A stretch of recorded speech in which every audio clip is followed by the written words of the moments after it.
Okay. We're live now. Our audio is live. Awesome. Yeah. we could. Sorry, I didn't realize that we were just ready to get going. Trying to. I think we How are. are you, Matt? Yeah, You good? I'm good. I was just telling Jen is like I'm alone, but been staying busy with work because it's start of a big busy season for me. But it's been going well. I made really good food tonight, guys. Like it's What like did it's, you? it's like a pot sticker ramen kind of soup sort of deal. Ooh, Um, pot sticker. yeah. Oh, it is freaking delicious. So like a dumpling, a Yeah. ramen dumpling. Yeah. Ooh, yum. Well, and it was I didn't have as many of the like the dumplings that the recipe called for, so I did kind of supplement it and also to like to make it just a little more soup like. I added some udon noodles. So Nice. yeah, oh, but it is tasty. But yeah, I forgot that we don't have Nick tonight because I needed to switch and you guys are saints. Um, but let me go ahead and hit the theme song and we can hop into it, Jen.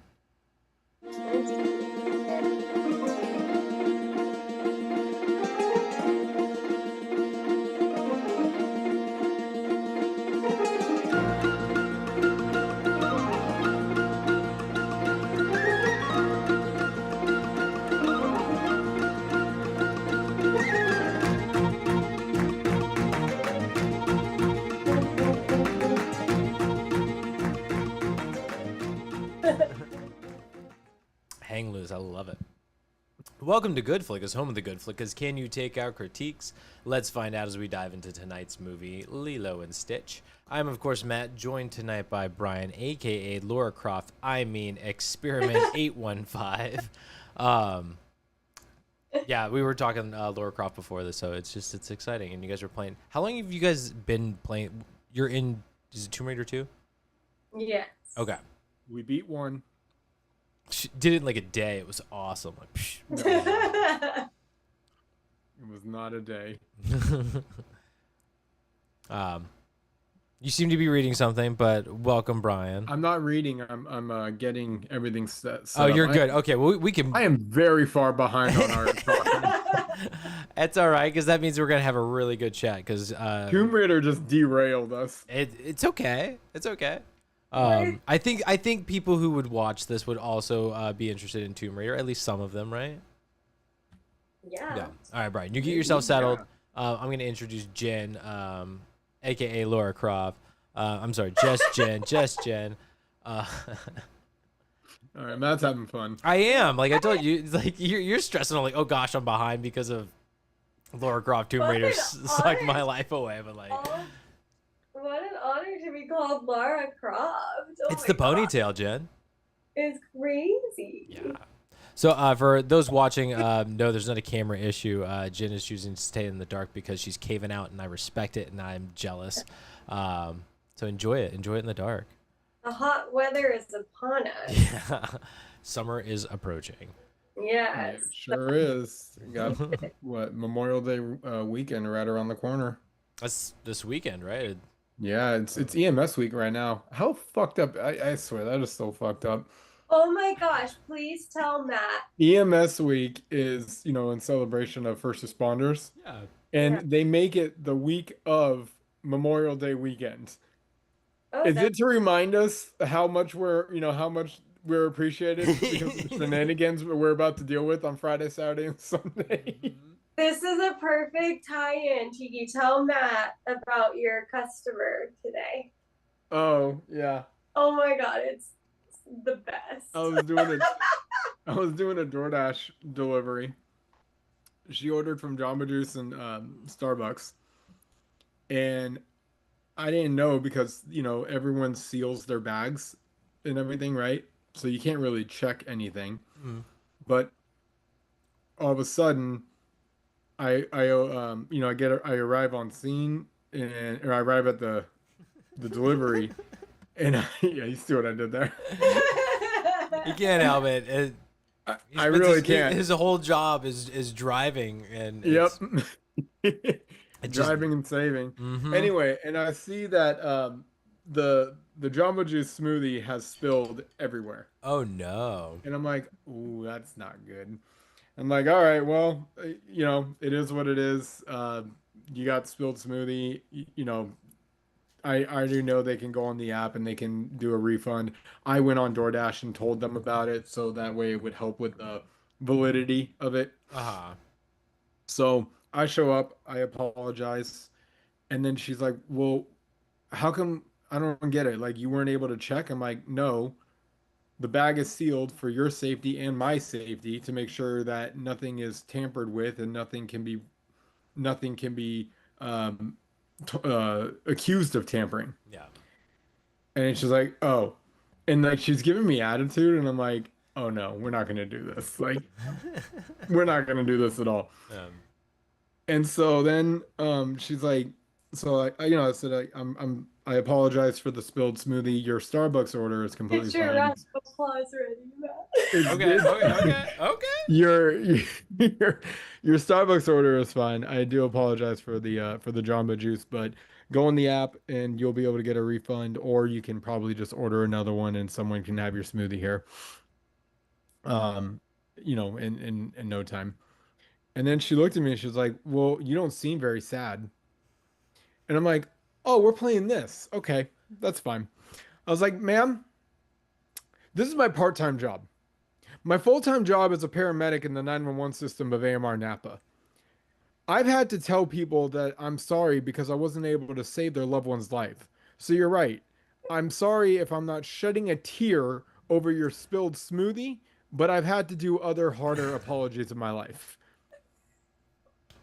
I She, she had nothing to say. Like, why would I'm you? sorry about your smoothie. Oh man, I think the applause sound that I have is just inappropriate for the. That is just that slow clap like uh. You don't seem very sad about my smoothie. You're not crying. I know over my I'm projecting on smoothie. what I and just imagine this woman is like, and I apologize if you're listening to this at any point in your life, madam. But wow, like what a beautiful moment for like karma and perspective to just be like, hey, I'm here. Jeez, that's awesome. That is just great. That is So great. I was like, oh my I- god, please like go back into the restaurant world and just let people have it.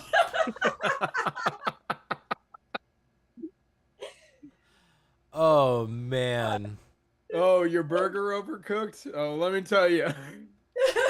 That sucks. Be like, your fat ass doesn't even need it. So there we go. Oh man, this is Keep a this up and I'm doing to help you off keep the this up and couch. I'm doing a diabetes call on you anytime now, buddy. I'm gonna throw up the pause. I'm enjoying the conversation, but given the subject matter of what tonight's conversation is Family, about, this is a Disney animated. find the transition. I think now's a good time to pause the fun customer Well, service. actually, okay, we can transition. I will say, I got the shirt vibes going though, guys. You see that? What have had you a strange. Lilo had a strange obsession with fat people. Because she had like all those photos, and it was just like so random of a fat. It's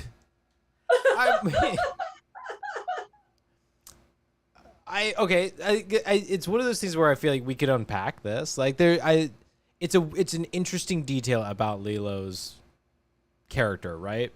Yeah. She's a little twisted though. Like her and Nani talk about like vampires and stuff, and Yeah, they get super dark, like in very interesting ways. Which again we will dive when we get into the you movie guys and already everything. Talking about it? Hold on. We're trying to jump into movies. I'm trying but- to transition.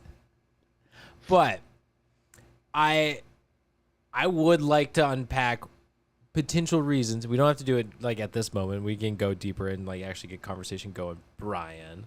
But like why do you think she's taking those pictures? Why do you think like it's because I think there's lots of reasons you could come up with. There's lots of explanations for why a child would take pictures of people. Yes.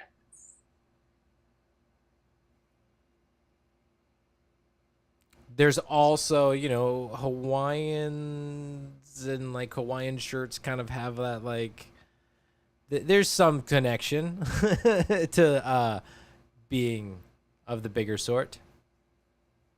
So anyway, Lilo and Stitch is our third pick. It's all that locomoco. Oh my god, the food is Moco is so good. Or is it the Hawaiian pulled pork? Could be that. Just all Hawaiian, of it. Like, oh dude, my god, Hawaiian barbecue food is, especially on days like the weather like now I think we got 90 degrees going on in San Ramon today. 98 degrees. Hawaiian barbecue is just so freaking tasty on days like today. Yeah, I don't think I've ever had Hawaiian barbecue. Oh, you're missing out. Ooh. What are the chains around? I know we've got like it's L&L, Ono. L&L, that's a good one. Yep. L&L, Ono. Oh, yep. I think those are the two that I can think of. But like, a hula, right? I don't know if I've been to a hula, but I think there's one called hula. Hawaiian barbecue. Dude, do you have like a vice? Do you have like one that's like just your all-time favorite? Like you can never. I finally decided to switch it up. I would always get the barbecue beef. That's it. Like just the barbecue beef plate, like so rice, mac, cabbage and stuff like that. Okay. But the barbecue beef, just because like I like beef. I'm a red meat guy. I like Mine beef. it's almost the same as yours, but it was a twofer. So it is. It's like Hawaiian teriyaki chicken. Ooh yeah. And oh man, the best katsu chicken. I haven't done the cat. Wait. Which one's the katsu? It's the breaded. Okay, no, I've not done that one. Katsu is where it's at. Okay. I just tried. It was the spicy chicken. Okay. I can't remember. It was like volcano or something. Is how it was. But either way, it was the spicy barbecue chicken. Oh, dude. Oh, you're saying chicken katsu is good? Oh yes. I'll say the barbecue beef is good. Yeah, a chicken and beef mix. I'm all like ordering. I would respect you. I mean, I could. I haven't cooked dinner. Yeah. Chicken DoorDash, katsu. you know you can trust them. Exactly. Chicken katsu is delicious. Chicken katsu. Yeah, I haven't done the chicken katsu. But yeah, oh man, I musubi. Oh my god, I will tear into some musubi. I had never had Spam before. Like 30 years of life, I'd never had Spam in my I'd seen it, I'd known about it. It's so salty. Their Spam is the #1 thing. At least at this place, that like it's rated most like #1. The Spam musubi. Yeah. Yeah, so good. It is so good. So I just tried one that had tangent. kimchi. Oh. Last tangent, I promise. When I worked at Crown and Anchor, there was a longtime employee who unfortunately is no longer with us. He passed at a very early age, so rest in peace, brother. But his name was Art, very well-known guy. What, Jen? He died. Yeah. Oh wow. Oh yeah, a couple of years ago, I think. Really, just if you're in the Monterey area, you knew him, you knew of him, and he was also of the Hawaiian descent, possibly Polynesian. I'm not entirely sure, what the full ethnicity was, but he would love to make loco moco at the start of shifts sometimes, and he would make so much of it and just pass it off to the crew. It was some good shit, man. I was like, and he's like, well, yeah, you're dealing with the authentic stuff. I'm like, well, I'm gonna have to hit you back with some Italian because this is some good shit. So yeah. That seems like a great guy, but yeah, Mhm. Nice. Sorry. It's a shame. Yeah, But- it is. Family is also no. I was trying to make a transition. It didn't work. It was. I apologize. But so we are talking about Lilo and Stitch. Believe it or not. And this was Jen's pick. So this is our third pick in Familia. Amelia. Familia. I nailed it. But Jen, why did you land on Lilo and Stitch? So I don't think I had ever like seen it. So it's kind of bizarre that I even chose this one, to be honest, because like Lilo and Stitch was never like on my radar. Like I never had any desire to watch it.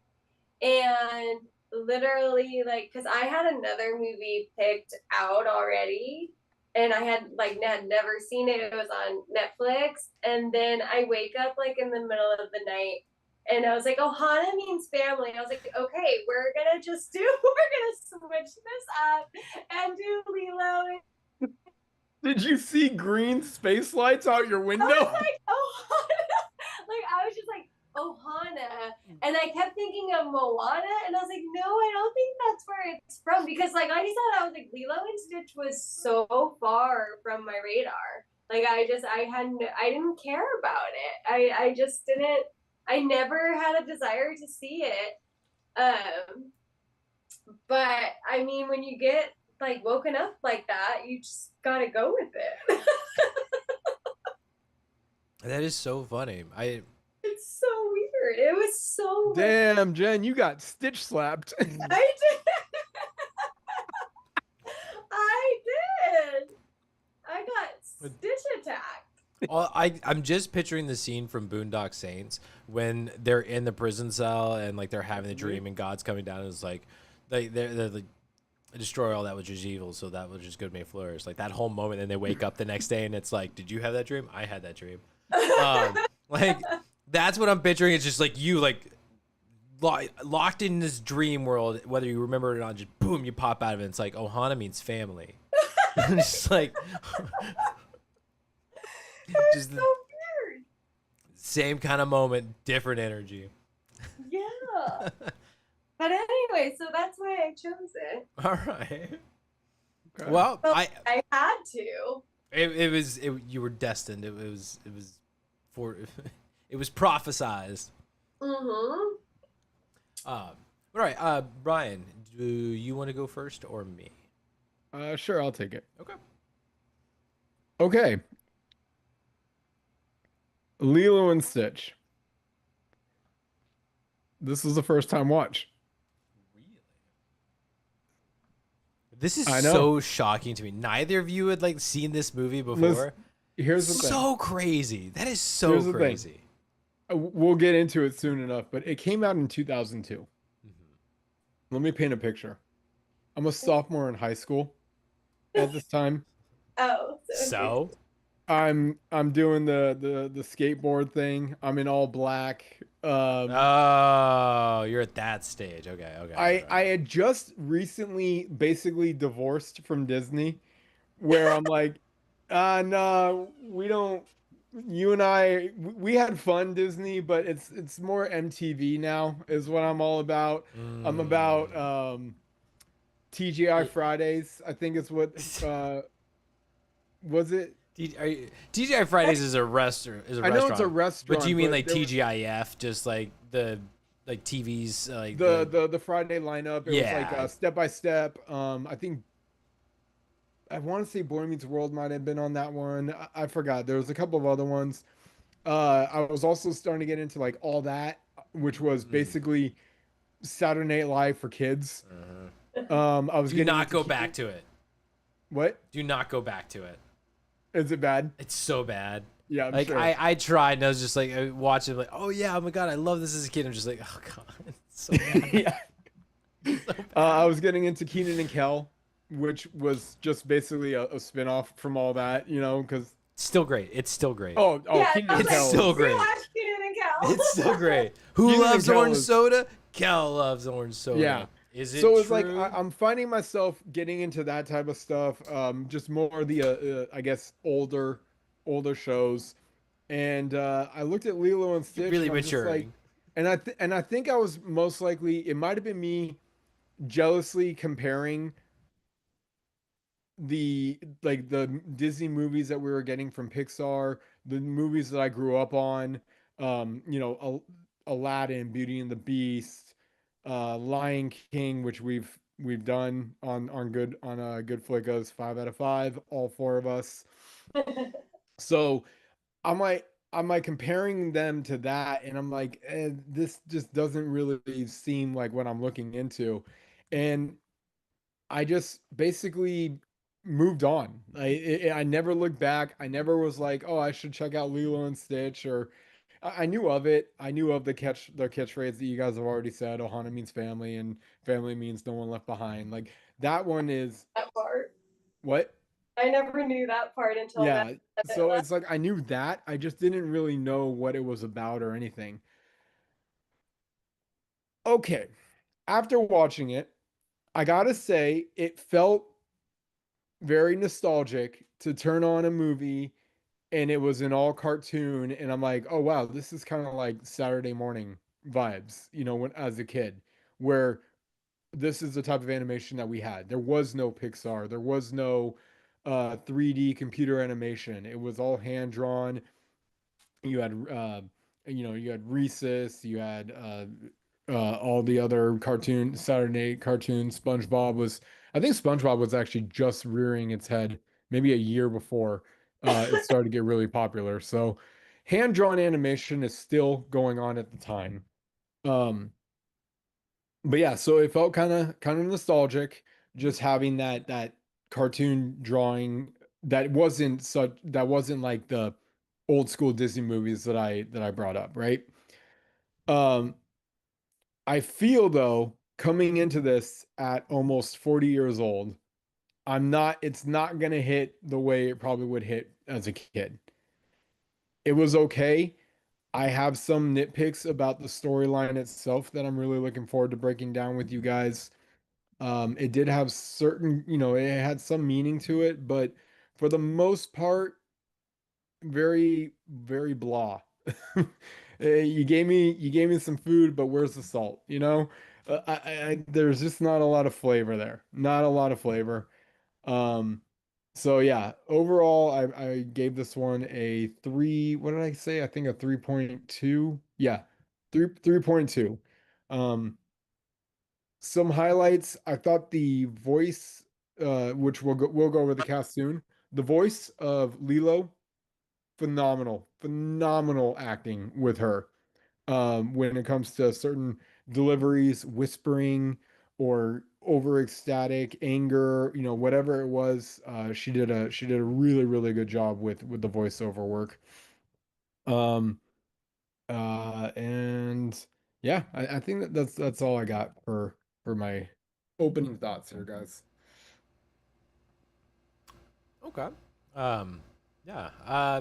It's blowing my mind that this is first time watches for you guys, because I grew up with this movie. Like I Mm. loved this movie. I shouldn't say I loved, but I enjoyed the shows. Like I watched the sequels. Like I really enjoyed these movies. That's the thing. I never watched the TV show either. The TV show it's silly and fun. Like it's not something that like I'm like, oh my god, you have to watch this. This is like Lilo and Stitch. But like this first one is it's really fun. It's beautiful and sad. Like it's to me it hits all of those like classic Disney notes, those Disney animated notes of like we're gonna make you feel something.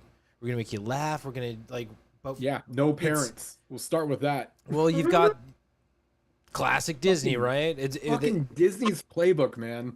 They hit all of the notes, but it's still like I say, it's one of those things where it just it feels like a fun one, no matter how you look at it.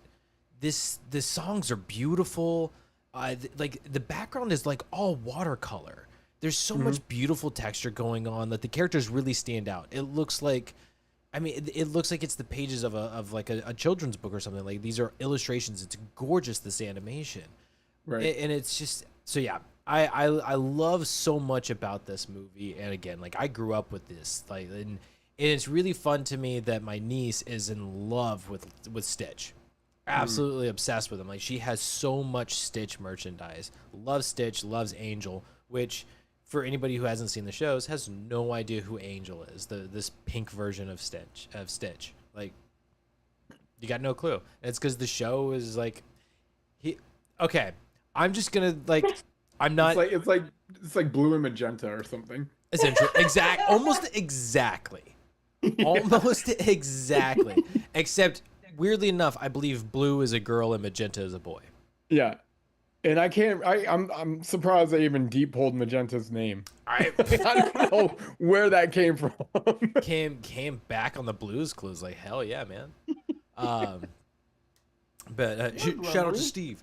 Yeah. So yeah, a thinking chair. Yeah, there she goes. So I'm just gonna I'll say that, like, the default Stitch historian for the evening. Sure. There's a lot. I'm just saying there's lots of lore I can dive into at this point. I'm not saying I'm a perfect, like, I know everything, but I've seen some shit, man. I've seen some shit. But yeah, so I love this movie, and Stitch was one of the, like, earlier voices that I tried to replicate when I was trying to learn how to do voices and that kind of a thing. Stitch was one of those that I always tried to do, and I got really close. I felt like I could do it. I'm not gonna try it now because I haven't done it in, like, decades. It's been a long time. But I do remember it became a pretty popular Halloween costume too. I could believe it. Yeah, I could believe it, especially if it's like with his little spacesuit. I'm sorry. We'll get into all that. I love a lot about this movie. Animation, music, everything. It's a lot of fun. And you brought up the voice actors.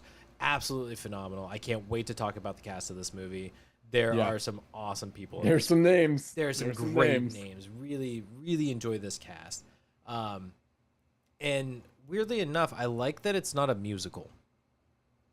You know, it hits all of the good Disney vibes without, like, music. Music is very centered in this one, but it's not the characters themselves singing. We're not doing that, which I think was, like, a newer thing that they were really doing. So I don't know. I can't remember all of the movies at that point, but really enjoy this one. I gave it a 4.2. Well, Hercules is definitely around this time. Yes. I think it's like 96, 98. You're the year guy, and that's what's gonna kill me. Is like I'm trying to deep pull. And I'm trying to think of other Disney movies around this time. This was the start of Pixar blowing up. What? This was the start of, like, Pixar blowing up. Oh yeah, your Finding Nemo is 01. Hercules 97, the year I did not say. Yeah, I think Nemo. No wait, Nemo was 2000. Shit. 2004, 2001. Sorry, which one? Finding Nemo? Finding Nemo 2002. 2002. You're close. 3. Okay. So a year after Lilo and Stitch. So yeah, we're right around the corner from Finding Nemo, and yeah. Which, God, would we have had Monsters Inc. at this point? When did Monsters? Oh yeah, Monsters Inc. was the second one, dude. 2001. Okay, I couldn't remember. I just remember the Mike Wazowski Easter egg in the credits, and I couldn't remember if that was the Easter egg before or after Monsters. Yeah, it went. Oh no, I'm sorry. Monsters was the third. Yeah.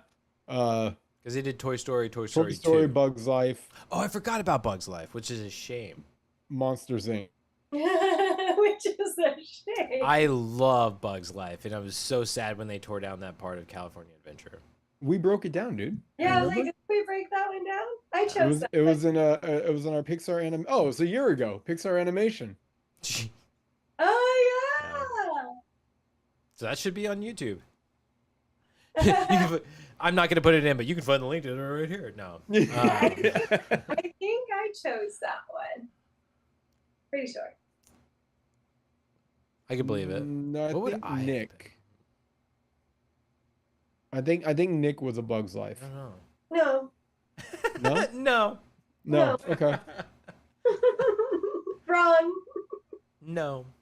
We'll have to look it up on YouTube to see whose pick it was. Yeah.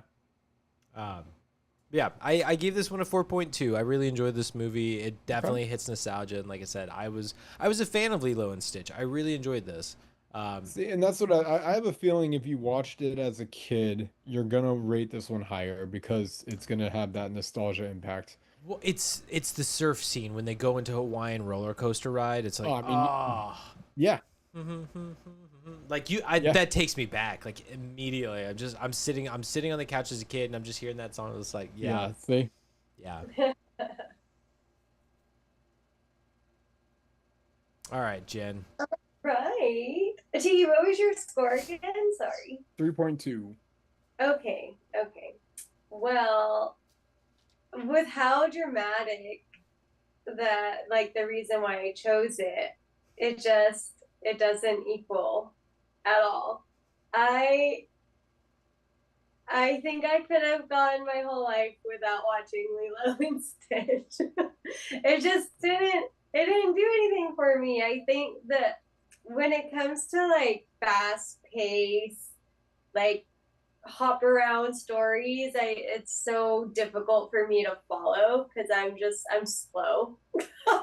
I'm a little slow in the brain.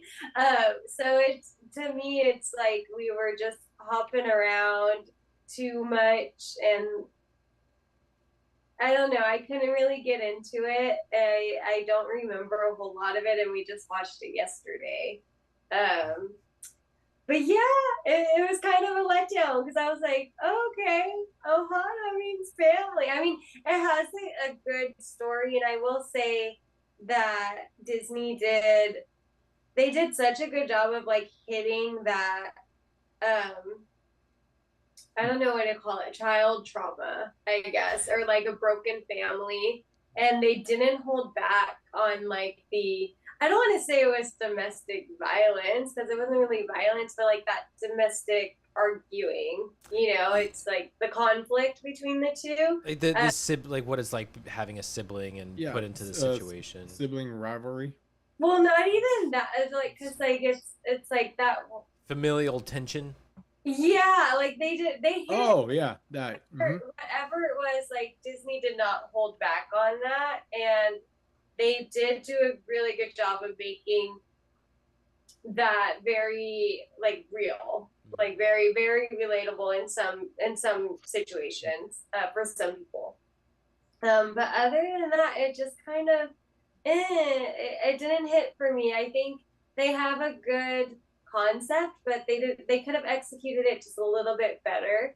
Um, I don't know what that would look like, but I just know they could do better. so with that, I'm taking my own movie. I'm giving this a 2.0. Yeah. And then I know Nick sent Oh his yeah, I thing. forgot he sent his notes. Yeah, I was gonna He mention sent it too. it so early. I was like, I can't read this. That's cheating. Okay. So, initial thoughts. This is probably my third or fourth time seeing this movie in my lifetime. Lilo and Stitch is overall a fun film. The story is simple to follow. The comedy dialogue is funny throughout, and the actress who voices Lilo is great. The film is really short, less than 90 minutes of actual movie time. This world where humans coexist with aliens is a little odd to me. Are they just cool with each other? I remember this movie being a lot more fun when I was a kid, but fell just short of that as an adult. I thought there was a lot more hula, but just a little in the beginning and end. I'm gonna rewatch the live action again this week, but I remember liking the live action one better. I know, in parentheses. It's not a bad movie. We need context for that. But anyways, it's not a bad movie by any means. It's completely fine and enjoyable. I'm giving it a 3.9 out of 5. Okay. And then he put what he chose for next week. Do we want to know? or you want to wait it out? I can. I'll call it out, or you can call it out at the end when it's Okay. time to announce it.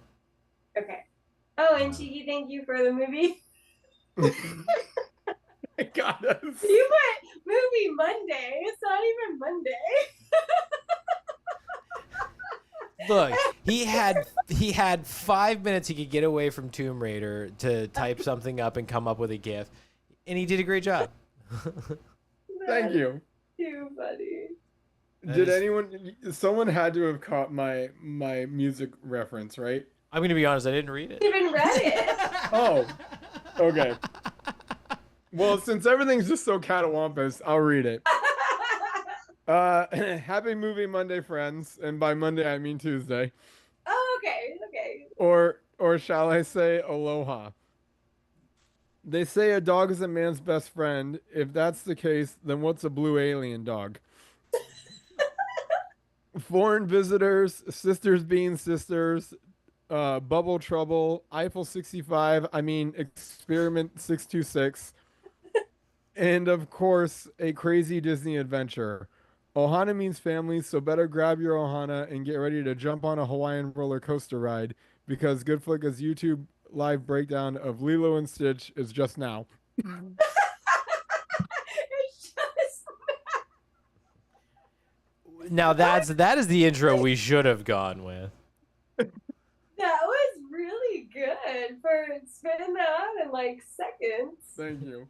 And yes, I do appreciate the I'm Blue reference.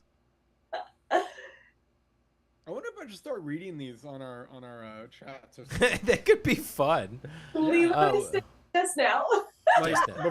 before I give my initial thoughts, you know.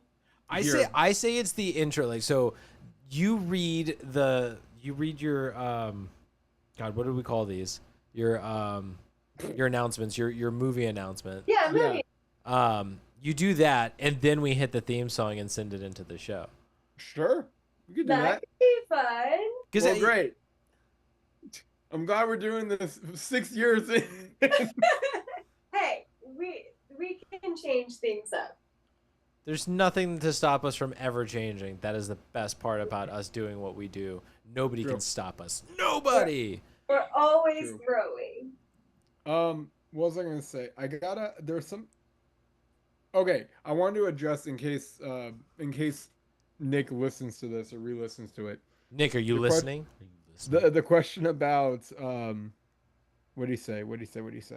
Oh, aliens. A little odd to me. Oh yeah, the people just being cool with aliens. You gotta, again, I think you just gotta go back in time.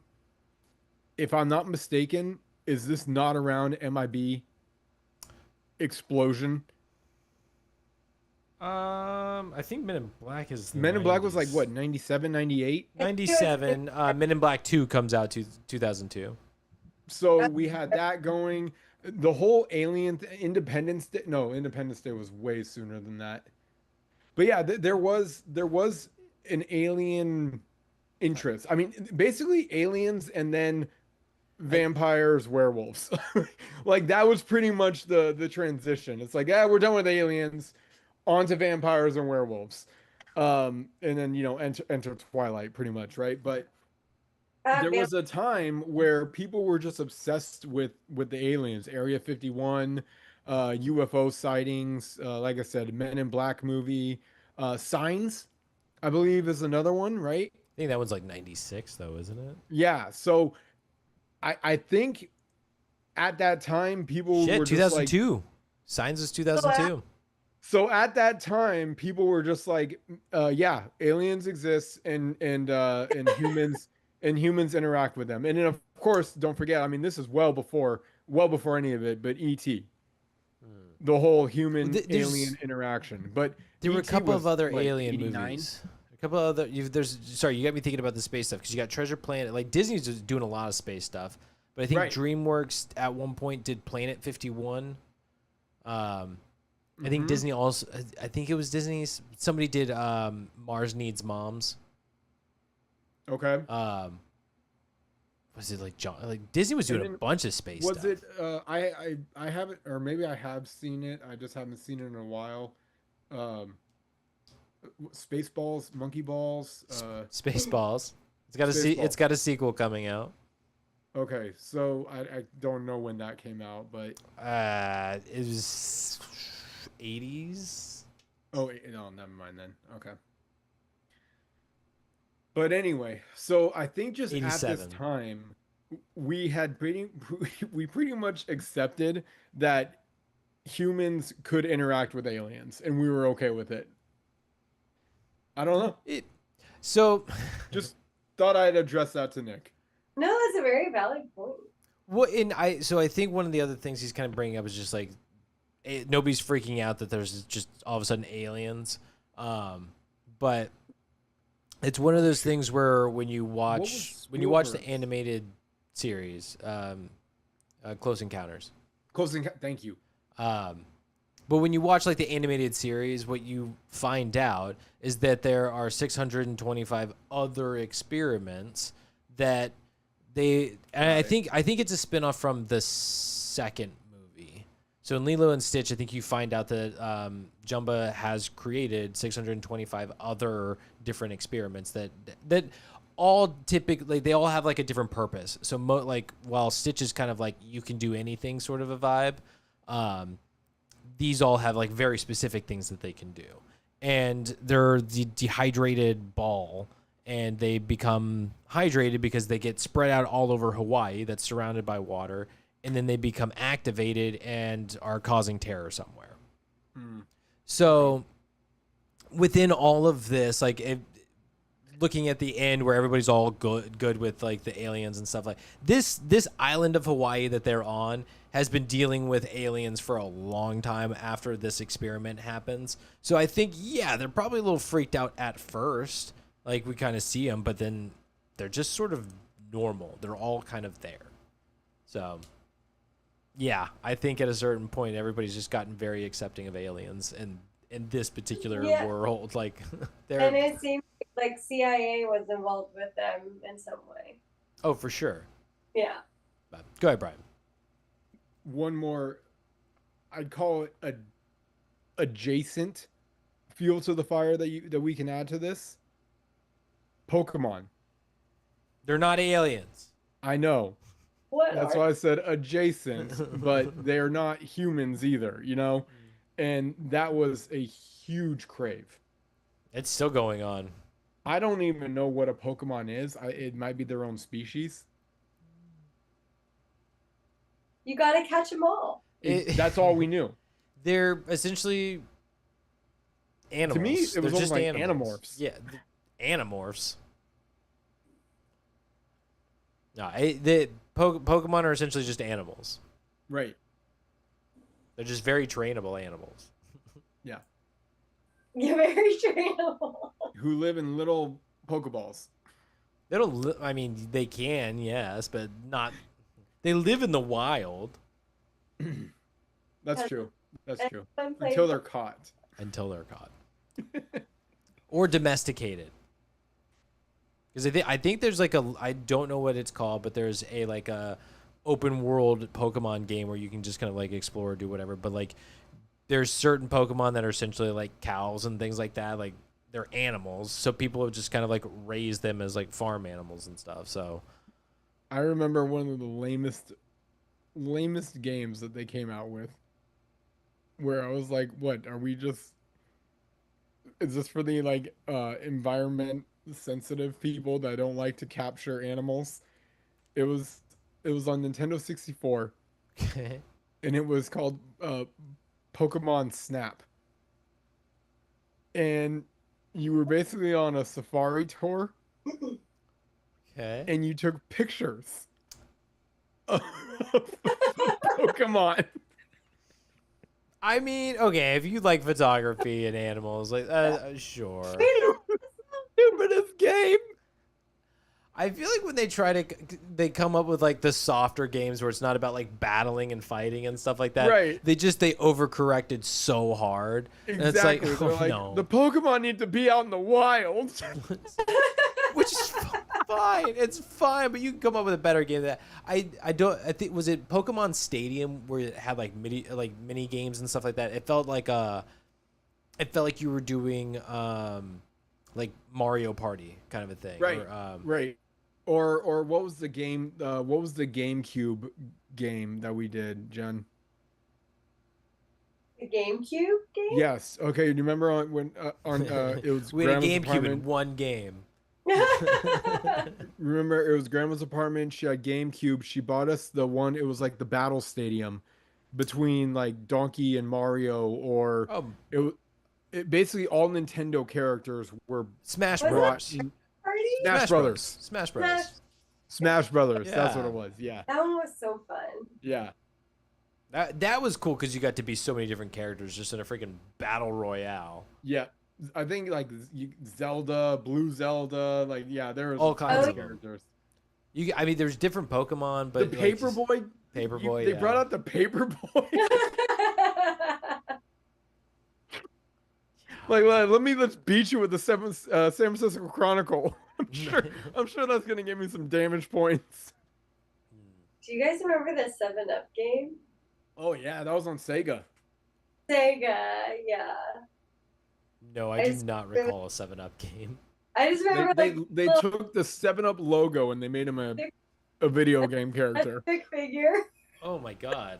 So it's like a little hockey puck running around, but it's just like a red dot. Yeah, and he's like hanging out on a beach. He's on a And- beach, yeah. There's like buried 7-Up bottles everywhere. It's the most like littered beach you could possibly think of. It's such a weird game. Are we supposed to believe that he's doing his part in picking up the trash? No, he's jumping on it. Oh, so he's breaking He's probably trying to find he's his bottle. breaking glass on the beach. Got it. So he is the hero then. Got it. He's causing acid. Breaking Glass sounds like the spinoff, like the ghetto spinoff from Breaking Bad. We can make this happen. Yeah. All right. Is it time? Oh, it's Fun time. facts. Fun facts. Sit your butt down cause Brian's in Oh, hey, town. Nick. Fun facts. Fun facts. Here we go now, so let's talk about fun facts. Yeah. You know, he may be a one-hit wonder, but it's a hell of a hit. Even when he's not with us, he's It with us. just I really Ohana. Ohana. Man, it is so much. That song Movie is so much Ohana. fun. Yeah. All right, friends. It is May 19th, 2026, as we record this one live on YouTube. You can catch Lilo and Stitch streaming on, well, no guess, Disney Plus. I'm gonna be cooking dinner, but I'm right here. Sorry. You can also catch live version Lilo and Stitch streaming on Disney Plus, which maybe I'll dap in that pool. Maybe I think I'm get gonna my give it a toes wet. We'll see. I think I'm gonna give it a shot. Like I kind of lost track when it was released and everything and forgot about it. So I'm curious. I want to see the differences. I want to be able to compare. Yeah, I'm kind of on for Disney right now. I'm watching, unless I've seen it recently, but I'm basically going through a chronological release order of Pixar. Oh, okay. Yeah, and then I think That's why you I'll know all probably- the movies. I'll probably wait a year, and then I think what I want to do is do a chronological watch of Pixar. So the timeline of within that movie, I believe someone's Oh. made a list. So like Brave or maybe The Good Dinosaur might be around the first watch that you do. You get what I'm saying? Do you believe in the Pixar theory that it's all one timeline? Someone has, yeah, I've seen some of the arguments and it is very compelling. So is that's the chronological you're talking about, or Well, the like assumed The literal? chronological that I'm talking about is the time of the time taking place in the movie.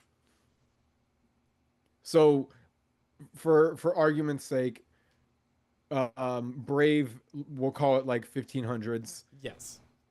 The Good Dinosaur is, caveman era, so that might be the first one. Do you get what I'm saying? Yes.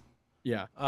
But that's what I mean is like Pixar with that theory has its own timeline, Okay. and I want to Maybe say I'll like, follow that. because like if I'm not mistaken, Monsters Inc. is technically before Brave. Oh, okay. Because Interesting. the theory being that the witch from Brave is, I think, Boo from Monsters Inc. Oh, And it's why she like there was like some so like that, and that's what I mean is like because this is a universe where dinosaurs evolved more than humans, right? Right. Like this happens, and cars become sentient. Like it's all in the same world. yeah. You got Wally and, all what's this. even more it's wild crazy. is when people start to really like dig deep, where they start connecting non-Pixar movies with Disney movies. Like how people call Anastasia a Disney movie. Sure, that's not exactly where I was going. I was going with more. I think the more common theory is the sunken ship that Ariel is exploring is the ship of Elsa and Anna's parents Yeah. from Arendelle. Yes. So now we're talking Little Mermaid was 89, Frozen was 2000s. I forgot exactly what year. It's wild. Are you aware of the other theory that goes off of that as well? Of Anna and Elsa's parents are also Tarzan's parents. Correct. I've heard of that one too. Yeah. Yes. No, I Which, do enjoy which then these makes theories. Tarzan Anna and Elsa's brother. Exactly. Yeah. Yeah. I've heard that one. Yeah. There's some weird, like really strange connections that people have gone with where I'm like, I enjoy them. you know, there's some weight there. It's like in Aladdin when they're on the magic carpet ride and they go through Greece, and it's straight up like Hercules. It's like the fountain or whatever where they go in Hercules. Yes. Yep. Yeah. Yep. I love those connections and seeing I those know. theories and stuff. It's really fun. If you guys want to kill some time, check out YouTube. They've got some really good videos on that Get too. So. lost in the deep dives. All right. Well, we're talking about Lilo and Stitch. I don't know if there's any connections with Lilo and Stitch, but you know, I do know when they did their trailer. I remember this. I remember seeing it when I was, you know, like I said, when I was a sophomore. They invaded Stitch in original trailers, which also maybe I got a little defensive over. I'm like, get the blue alien out of my childhood vibe. You know? My favorite one was Beauty and the Beast. Was it Be Our Guest? He wrecked the dinner, or No, was that it's or a no? tale as old as time. So it is the beautiful moment where Belle and the Beast are dancing. They're in their beautiful outfits. It's right. so golden, and it's just he's up top and he releases the chandelier. He's on the chandelier. Yes. Yeah, Okay, I remember that. yeah, that was my favorite. Also, Jen, take note on the name of that song that Matt said. Say that again? A tale as old as time. No. What is it? Called Beauty and the Beast. Is it just Beauty and the Beast? It doesn't feel No, right. Matt, it's called Tales. of Old Okay, Time. cool. It's not. My sister's losing her mind. You know, she's getting old. It's called Beauty and the Beast. She needs food. I don't think This is- you put this that is- on my brain. This is my sister's hot button, dude. Like, I can press it immediately by saying that. All right. So, Lilo and Stitch came out in 2002. Co-directed Chris Sanders and Dean DeBloy. Chris Sanders, actually, both names do sound familiar to me, but let's dive into them. Oh, that's why. Oh, that's definitely why. Okay. Chris Sanders. Looks like he's got 5. Number 5, The Call of the Wild. On my tombstone, I wanted to say it's called Beauty and the Beast. Number 4 is The Croods. We'll be buried next to each other, and then you put tail and soul. Beauty and the Beast. Tail and soul.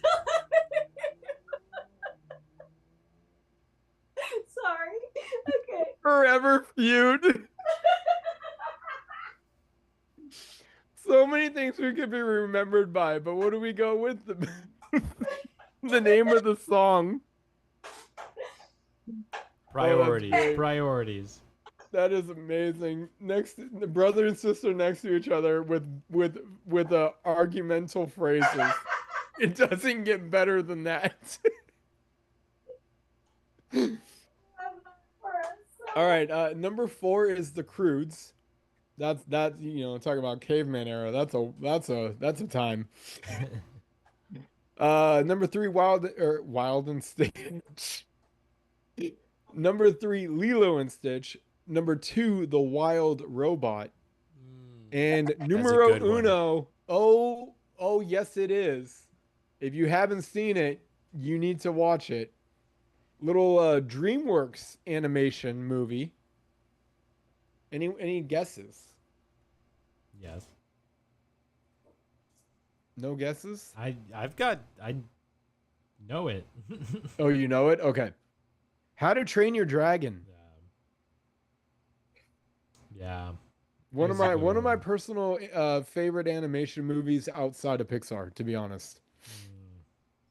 The entire series and the live action. I did enjoy the live action for They crushed it. the crossover, like what they kept true and what they changed. I'm like, yeah, I really enjoyed this. They did a good job. Yeah. But oh my gosh, like have you seen The Wild Robot? No. It is really good. See, I don't know. It's the spacey ones that. It's not. It's literally Oh shit. in a forest. It's a robot in the forest. There's like So it's ET. kind of, but there's no humans. Yeah. It's just it's really interesting. I don't want to spoil anything from it. But it's beautiful. It's sad. It is really good. I Really mean, good I'll story. always give a movie a shot. Yeah, I want to say Jamie and I saw it in the theaters. And just like, oh, this was so good. All right, now looking into the second co-director, Dean DeBloy, things are starting to really make sense to me now, a lot. These two look. It seemed like they partnered up quite a bit. Well, number 5, How to Train Your Dragon: The Hidden World. So that's the third one. Number 4, How to Train Your Dragon 2. Number 3, Lilo and Stitch. Number 2, How to Train Your Dragon live action. And number 1, How to Train Your Dragon. Nice. Yeah. So DeBloy is just all about the dragons right now. I And mean, crushing it because the whole trilogy, it's great. It's really, really good. I don't think I've seen the last one. When you meet I guess a Day Fury? Well, yeah, because you got Night Fury, and then you've got basically I forgot what they call her because she's a white one, or it's white, yeah, white, and I'm pretty sure it's a female. Yes. I didn't they call her like I said, I haven't seen it. I thought it was a Day Fury. I don't remember. It doesn't matter. But Yeah. I still need to see that one. I really like the second one. Like for as good as the first movie is, and the sequel to come in even stronger. Like, yeah, this is good. Yeah. And I will This say, one- freaking Hiccup's helmet in the second This movie. one has the give me that looks shit. of Night Fury sometimes. Oh, I see it. She's like, if I could breathe that plasma right now, Exactly. I'd spit green fire at you. All right, let's take a look at the cast here for Lilo. Voicing Lilo, who is what I'm just gonna say the highlight for me. I like I said, I thought she did just an incredible job. Davy Chase. I gotta say, it's weird talking to empty chairs. I think it's Davia. Okay. Dave? I'm trying to remember how I've heard it. I think it's Davia Chase. Now, this is very interesting. I did not know this until doing the research. The voice of Stitch. It's director Chris Sanders. And And Stitch's voice is very unique. I think the way that Stitch sounds matches his body image Mm, uh yeah, it. very, very elegantly. Yeah, It's like, yeah, I would expect that voice to come out of you versus like, I don't know, if you came at me in like a Scotland accent or something like that, I might question a few things. it's a good combination of like just the noises and things that he makes and the Yes. alien kind of gibberish, but then when Right. he actually speaks English and it's like the voice transfers very well to like all of the emotions and sounds. Yeah, it's it's almost like Minions might have done this as training wheels and like, there's something here, but we're also gonna do a combination of several languages to create the minion dialogue, if you will. That is something I love about because it's still gibberish, but it's just it's a bunch of different languages melded together. Melded together. Yeah. Which I think we broke down that fact when we did Minions. Yeah, it's just so much The other one that I want to bring up, and then I'm gonna pass it on to whoever else because I don't have fun. yeah, not many others here. Uh the big guy who without okay, now let me tell you this. I never saw this movie. The minute I saw the cartoon of Mr. Bubbles, before he even spoke, I knew exactly who it was going to be because of just the way that I was like, oh, it's going to be him. And it was, and I was right. So, Mr. Bubbles, played by, or Cobra Bubbles, if you want authentic naming here, I forget. Ving Rhames, Bing Rames. who has been, I don't think we done any, let me look. I don't know if we've done any movie with Ving Rhames in the 6 years that we've done this. That name doesn't sound familiar. I can't think of anything off the top of my head that I'm like, We have oh not, my god, Bing well, we haven't Rames. done Pulp yet. We haven't done any of the Mission Impossible. Wait, have we done any Mission Impossible? We did the first one. We did the first Mission Impossible. We did? We did the first Yeah. Mission Impossible. But he's only like a blip in that. We did talk He's about a- how he becomes a bigger, yeah. Yeah.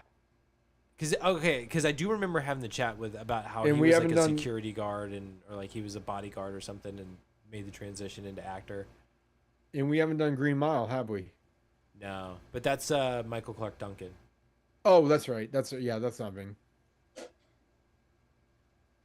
It is Michael Clark Duncan right now. I'm just getting myself confused on the. Oh, but wait, rename. he's in Daredevil? Is that? Oh, wait, we did Con Air. Oh yeah. That's right. Okay. So we've done a couple movies with Ving in them. A couple, but not like But big Ving Rhames. He was Kingpin in Daredevil, right? Yeah. Okay. Yeah. Oh, I love Ving Rhames. Yeah. He's such a fun guy. And as intimidating and like he's got a great voice, but like as intimidating and like commanding as he can be when he leans into comedy, he is funny. I'm pretty sure I agree. isn't he he's one of the firefighters in I Now Pronounce You Chuck and Larry. Oh my God, he's the gay one. Yeah, because I remember the shower scene when everybody's dropping the soap and he's just like straight up like, and he starts singing. What is he singing? Oh my God, when he starts singing in the shower and everybody else is just so uncomfortable, and then Adam joins in. Yeah, no, Ving Rhames is fantastic. Wait, he's not on Friday, right? He's not on No, he's not. Debo. He's not Debo. Debo. Okay, yeah, I didn't think that was him. But Davia Chase, just to go back to her real fast, Sure. I want to say that she's done a lot of voice work in her later career, but I think the big thing that most people immediately associate her with is she's the girl from The Ring. Did not know that. Yeah, she is the girl from The Ring. Well, that's a different movie. That's Okay. Yeah. So I she's The extremely one that comes out of the well. Yeah. That girl? Yes. Yeah. That's Davia Chase. Fun fact. That explains the darkness. Wait a sec. But right. Wait a sec. Yeah. You just blew my mind, and also the internet just blew my mind. Okay. Lilo and Stitch comes out 2002. Yeah. The Ring 2002. Yeah. She's So 12 she's 12 years old. Oh my gosh. Wow. Yeah. No, it's funny. You go on IMDb, her top two, like her first two things are Lilo and Stitch, The Ring, and then here's oh my god, it's Donnie Darko. If Donnie anybody's Darko, seen- yep. yeah. Like I mean, Yep. she has done so much dark stuff. It's awesome. That is insane. The same year she's doing Lilo and Stitch, Bright Hawaii, Ohana Means Family, and then she's like, "You're gonna die in 7 days."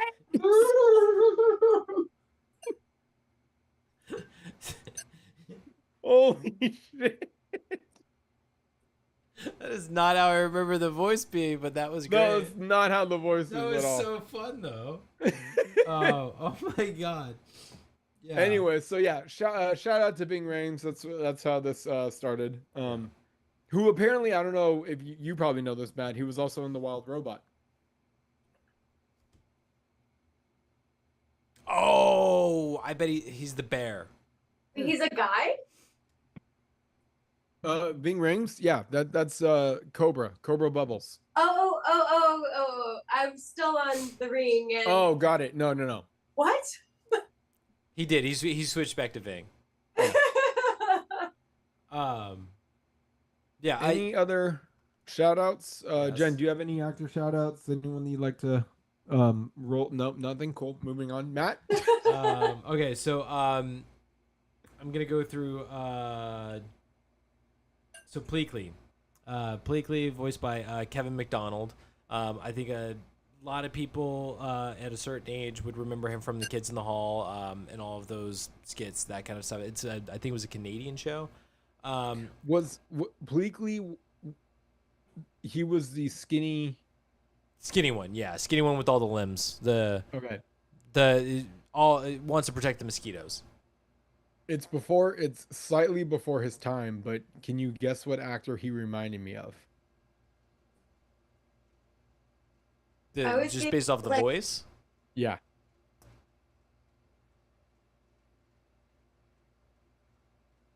No.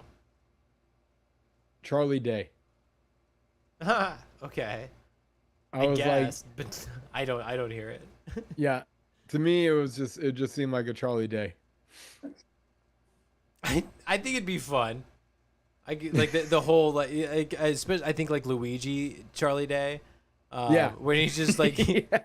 real crazy and just like just an anxious ball of energy. Yeah.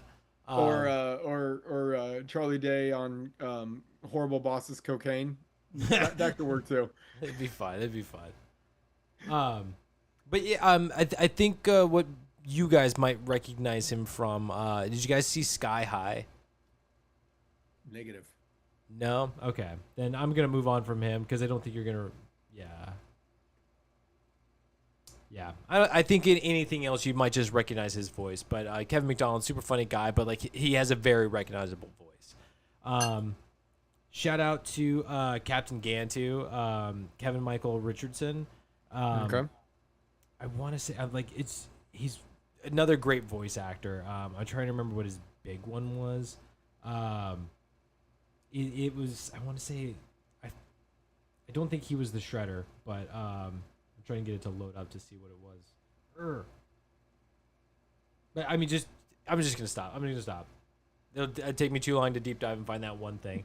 So I'm just gonna say shout out Kevin Michael Richardson. Absolutely love him as a voice actor. Last two. That's all I've got. Two more. Nani, and I always get her last name wrong, and it makes me feel like an idiot. But Tia Carrera. I always associate her with Wayne's World. Cassandra. She's a babe. Swing.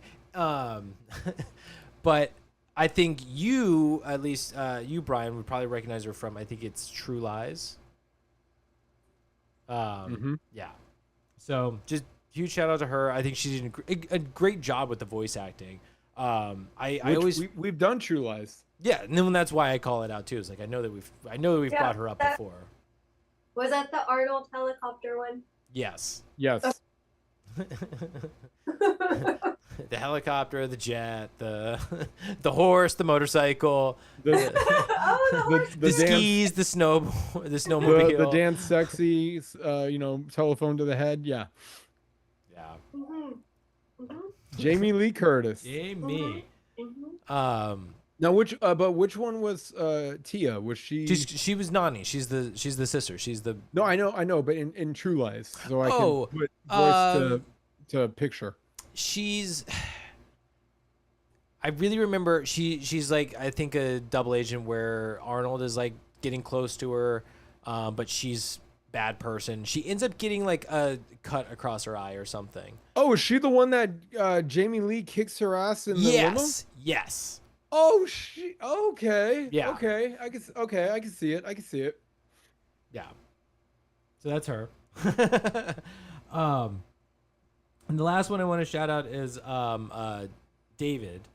It is Jason Scott Lee, who that name sounds familiar. When I see this man's face, I immediately see him as Mowgli. There was I don't know if you guys saw this. There's a live action Jungle Book. Yes. I think Carrie Elways is like some military dude. The love interest is freaking Lannister. He's also in the live action Mulan. Who's he? I haven't seen the live action Mulan actually. He's in Back to the Future too. He plays Bruce Lee and I think it's it's Dragon, the Bruce Lee story. He's Whitey, Griff Gang. Yeah. Yep. And he's also in the live action Lilo and Stitch. He plays David, doesn't he? No, he plays the I haven't seen this, but I think he plays the luau owner. The luau manager. Yeah. Oh, look at he moved up. Yeah, he's not burning it down anymore. But yeah, shouting Jason Scott Lee, really enjoy him. I recognize him from lots of stuff, so he's one of those guys that I like to see. I just enjoy him as an actor, enjoy him as a voice actor, and he was a lot of fun in this one too. All right. I forgot about this one. It's like a tiny one, but it's a connection that I can make to friends that I think would be fun for us. Go for it. Okay, so shout out to Amy Hill. I've got to look up to see what her character's name is, but she is the voice of like the old produce lady that Nani is trying to get a job from. Oh yes. Mm-hmm. So do you recognize her voice at all? Because she shows up. I do feel like they've used that character in something else too. Possibly, but so Amy Hill is in a lot of stuff. When I see her face, I go to 50 First Dates. But the Friends reference is the episode where Monica is she's making candy for the apartment. Yes, I love that one. Oh yes. So she is. Do we have some candy here? she is the lady who comes to the door. And is just like, she's like, I've got family coming. They need to try your candy. It's so good. It's so delicious. And they're like, is that the lady downstairs who has sex really loudly? And she goes, oh yes, please. Like, and it's like, that's her. Okay. That's Amy Hill. That same lady who voices the old lady in Mrs. Hasagawa, the produce lady. That is too funny. Yeah. I when I bring these guys up, I try to pick stuff that I'm like, you might recognize them from this, and yeah, if I can connect it to Friends, I feel like that's a safe bet. Yeah. So I noticed Letterbox is really switching up their game here. Oh, have they Um, finally picked it up? no, they're just like throwing out like at first glance producers, writers, casting, like all the behind the scenes credits and everything. Hmm. It's kind of cool. And then they also have like sound. They have release dates on whatever country you're in, like when the movie was released. They're catching up to Letterbox IMDb. Oh, they must be. Really coming in. So like right now at first glance I can see that the directors were Chris and Dean, but they also wrote the Lilo and Stitch as well. Yep. So writer and director. They must You've be really got to get it. Like Letterbox is, you're fascinated by things. So I'm like, just get on IMDb. It's all there. Whatever. It's I can all see it. there. I can see it by scrolling, sir. It's there's an I can see that. app for IMDb on your phone. I can see that it was premiered on June 16, 2002 in LA, California. LA. And Right theatrical It's all right. release was June 21st, 2002, which if you're going to do a Hawaiian themed movie, smart move. Smart move. Hit him in the summer. got to make people go out surfing. Yeah. All right. Let's get into the juicy. To the juicy. To the juicy stuff. Yeah. It's So- that pork that they cook like under the under Exactly. the sand. It's juice. All right, we are giving Lilo and Stitch a good flicker rating of 3.53 out of 5 stars. Respectable. I have no problem with that. Let's see. IMDb is 7.4 out of 10. This one shocked me a little. Letterbox is 4.1 out of 5. Out of Yeah, 4.1 out of 5. There are some movies where they're like, yeah, 2. I'm like, do you not know what a masterpiece is? And this one, you're like, 4.1. They really found the zone on this one, guy. Just terrible. But this one's even the shocker. Roger Ebert actually watched it and reviewed it. Okay. And he gave it a 3.5 out of 4-star rating. What are we not seeing? I don't know. What on earth? Roger What thing Ebert has just- abducted them? I was shocked. I was like, oh, come on, Ebe. Like, just hang out in the 1.52 range for me, baby. Like, you know you want to. No, he gives it a 3.5. Quote, it's one of the most charming feature-length cartoons of recent years. Funny, sassy, startling, original, and with 6 songs by Elvis. That might have got him. That was what it was. There might have been a little bit of Elvis pull here. Mhm. He also says, quote, it keeps its edge and its comic zest all the way through, and although it arrives relatively unheralded, it's a jewel.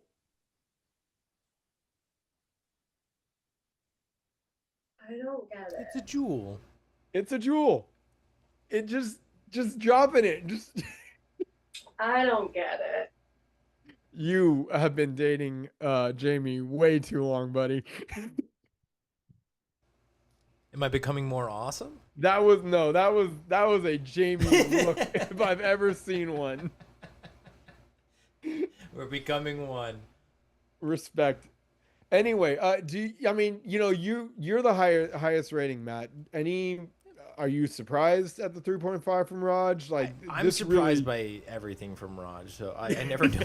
I never know what to expect from him, and he'll give something the highest of praise in his words, and then give it like a 2. I'm like, what the hell, man? Like, did you like it or not? But I mean, for a 3.5, like I think I'm agreeing. like he and I are right there. When we get into the Well, movie, when we I'm gonna start break talking stuff down. about it, That's really maybe- what it is. I want to know. Maybe you'll turn my sister and I. Let's break it down. Like that's what I'm looking forward to. We'll break it Yeah. down. We'll get into the scenes, and because I'm curious what you guys didn't like about it. Like just what was it you weren't connecting with? I think Sure. the story. Well, we're gonna talk about that. I think Anyway, all of it. yeah, Roger Ebert. I just hated 3.5. everything. Yeah. 3.5 Roger Ebert. Wow. Was it okay. it's spitting turned you off, didn't it, Jim? The what? The spitting. Spitting? Well, okay, yeah, that you've forgotten so much of this movie. It's okay. We'll get into it. I just gotta grab a drink. I'll be right back. Sure. While he's doing that, I'm pulling up the Oscars because there was one nominee for Oscars. The song. Let's see. Here we go.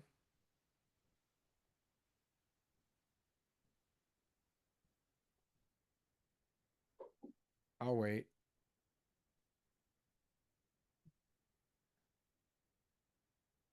Come on. Baby, I'm back. This is the bad part about doing it live. You mean the fact that it's live? All right, Oscars nominated. Shit. I didn't do the pre-research on this, and this is just genuine reaction. It won 17 of its 18 nominations. It's nominated for Best Animated Feature. Like, you don't have the list, right? I can pull it up. No, you just keep going. I'm gonna pull it up. Okay, you're gonna pull it up? Yeah. Okay. Cool. So we'll circle back to that. No Golden Globes. The budget was 80 million and worldwide gross was $274.7 million. Whoa. So good job for making a little blue alien crash land in Hawaii, guys, because it paid you some bucks.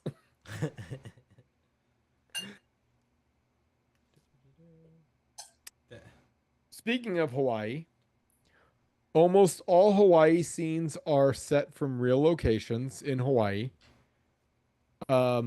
Locals were very impressed with the bike ride scene where they were stopping at different points of the island and how accurate it was in terms of locations that they were hitting. Which I've never been to Hawaii. Shout out to Chuck and Julie, who happen to be in Hawaii right now as we're doing this live. So they just knew that Good Flicka, Lilo and Stitch vibe. They're like, we gotta go to the land, guys. We gotta go. You text them and be like, are you out surfing right now? Yeah. Do you You see can't a little blue alien looking dog thing? Go ahead, Matt. So I was just gonna say, like, yes, shout out to Chuck and Julie. They are in Hawaii. I hope they're having a blast. Oh, they're having the time of their lives. I've never been to Hawaii myself. So Nor Brian, have I. Brian, you and I never been to Hawaii. And I hear Jen, the have you been to golf Hawaii? is- I hear the No. golf is incredible out there too. I bet a lot.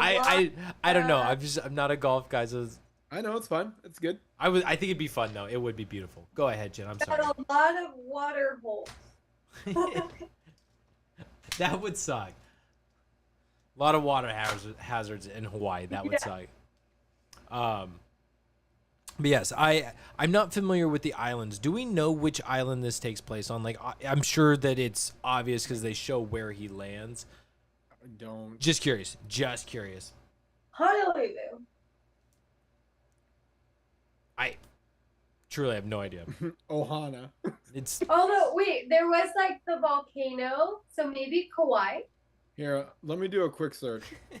well, Come on, okay. AI, help me out here. Well, while you're searching for that, I do have the best animated feature films nominees. Oh yes, let's have some fun. Okay, so five nominees. We've got. I'm gonna just go in random order here. I've got your island too. Whenever you're ready. Perfect. I'm gonna go random order. Ice Age, Lilo and Stitch, Treasure Planet, Spirited Away, Spirit Stallion of the Cimarron. Who do you think won it? Spirited Away. Spirited Away. You said Spirited Away, Jen? Yeah. I think Spirited Away is too underrated. Not a lot of people. That's the anime one, right? It's the Miyazaki. It's the Studio Ghibli. I think that's just, if you know, you know. But if it's not Lilo, it's got to be Ice Age. Okay. And the winner is Spirited Away. Wow. Okay. All right. I didn't think it would carry the juice. It's funny. We've been watching a bunch of the Ghibli films that I have, starting with Totoro, because Jamie had to bring home the VHS. I'm like, we have to watch the right one. I was like, absolutely, we do. So we've been watching a bunch of them, and obviously she loves My Neighbor Totoro. And it's still like, even when she watched it now, she's like, oh my God, so many memories. It was like, I don't remember this. So it's like, it's different for her now. Casey had me buy that DVD. I don't think we've watched it yet. I've yet to watch that movie. All I can say is, I feel like for a lot of people, because like I said, we're rewatching these, and the stories are very like, what the fuck is going on vibes.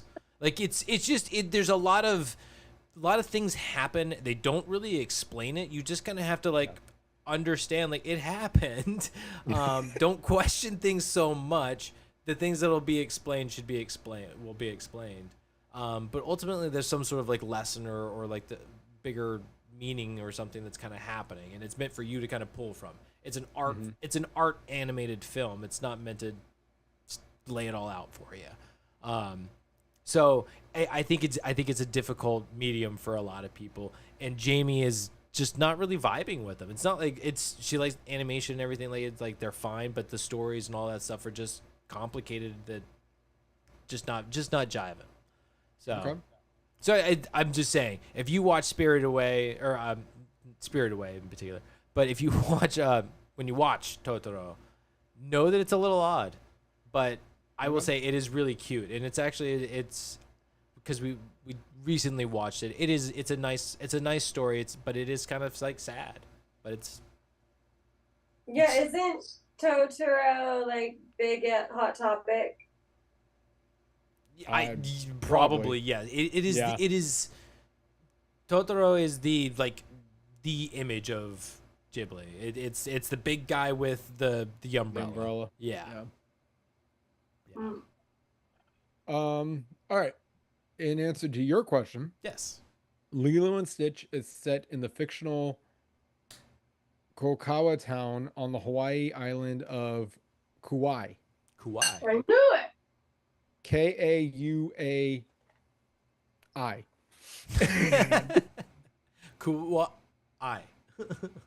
The creator specifically modeled this quiet, laid-back town after the real-life Southwest coast community of Hanapepe, or for the immature, Hanapipi. Well, I guess I'm immature tonight because I'm going with Sign pee-pee. me up. Because Pepe. Hanapipi. All right. Did you notice Stitch doesn't have pupils? Nope. Yes. However, his like the shimmer on his eye, like the glare on his eye, has always just gonna like throw me off in the sense of like, I've just understand that like he technically has pupils or whatever. Like there's a direction to his eyes. He doesn't have pupils. He doesn't. He does not. Yeah. He does not. But like that's like just kind of understanding the direction his eyes are pointing. Yeah. Without pupils. I did you like easy to not notice. Did you guys have any trouble figuring out where he was looking at any point? No. Yeah. I whatever they did, I was an incredible job to like really. Go ahead. Sorry, you have more for the whole. He didn't have pupils. Oh, that was that. Um, I'm just gonna read this quote for quote. It was way too long to try to summarize. Quote, Walt Disney Pictures promoted this movie with trailers inserting Stitch into some of its classic titles. Examples: The Little Mermaid, Stitch surfs a wave that crashes down on Ariel. Beauty and the Beast, Stitch causes the chandelier to fall during the ballroom scene, nearly smashing Belle and the Beast. Aladdin, Stitch steals Princess Jasmine from Aladdin during the A Whole New World magic carpet ride. And The Lion King, Stitch takes Simba's place on Pride Rock during the Circle of Life opening. Stitch, this is probably why I didn't watch it. You dirty blue slut, stay out of my movie.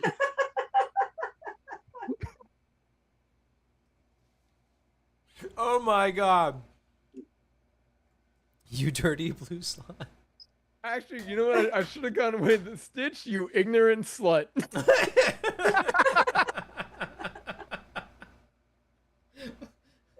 Oh my god. Oh, It is so funny. One, that was hilarious. But the literally the exact opposite. I love that he was in these trailers. They were so I much hated fun it. for me. I loved it so much. When you, I mean, the line was crossed for me when he was involved in Aladdin and Lion King. I'm like, we're done. No, no, this dude is not part of I the crew. What was it for again? Like, why did they do that?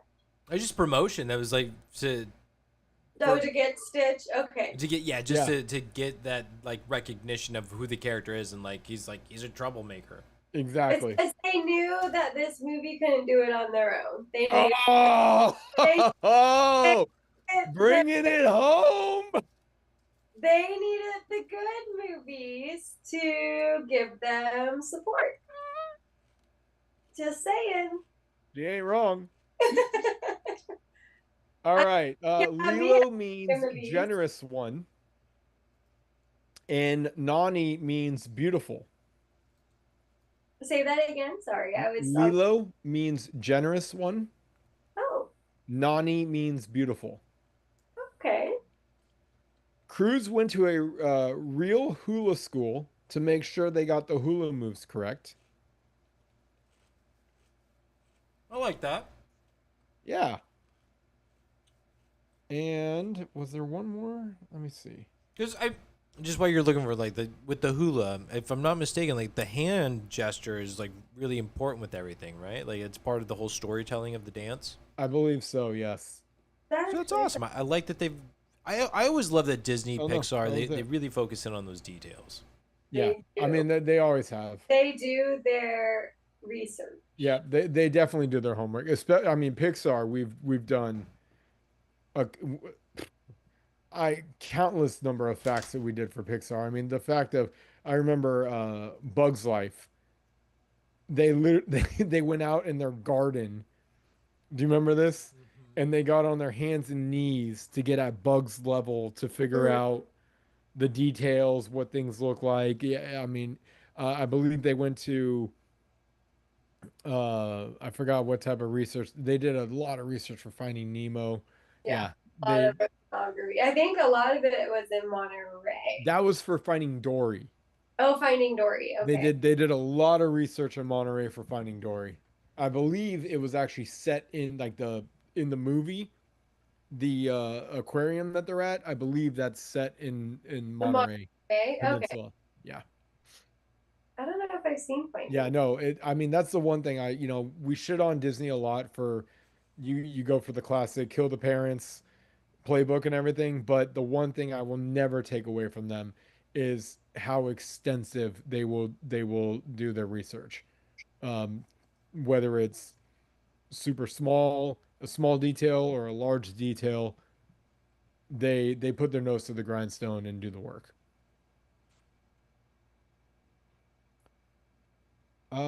That is all the facts, guys. That's it. I have a fun fact. Go for it. It's a did you notice? Ooh. Did you guys notice the poster on the wall in Lilo's room? What Disney movie it was? You know, I'm notorious for not paying attention to backgrounds in Disney movies. No, I don't. I do not No, I remember think I seeing a missed it. poster. Really? You guys missed it? I don't. Yeah, I don't remember. I don't remember a poster. Like I know what you're talking about, but I never clocked it. Like it just never really registered. You got a clue? I'll Yeah. take a clue. Well, I mean, it's an obvious clue. Well, then give us a less obvious clue. Give us a deep level clue then. Like give us I don't know you got to be a that. true fan. I don't know it enough. It's not like Beauty and the Beast was on there. So it's just, here's one of the songs from this movie. It was a very popular song with Cheeky and I. Let's get down Oh, to Mulan. Oh, business. Mulan. Yeah. Okay. No, I missed it. Okay. There's a Yeah. Mulan poster? There's a Mulan poster right above her bed. Or Int- like you see like a profile view of her bed, and then it's just right to the left. And Mulan Interesting. came out in 1998. There you go. Yep. Interesting. Was that their most recent movie? No, 4 years. There's no way. No, I wouldn't think so. Huh. 'Cause they I think that would be like Disney goes ghost on everybody if that happened. oh jeez. I'm really curious about that now. So like is it like an obvious poster? It says Mulan, like it's just like it's kind of Yeah, like you'll see Mulan is written on the bottom of the poster. okay. Yeah, With see, red writing.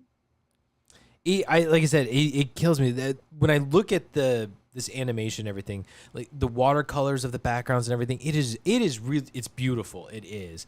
But because the characters themselves pop off of that so brightly, so deeply, like Yeah. I lose focus on the background entirely. It almost just like blurs into color at times. Well, it's interesting. I had forgotten.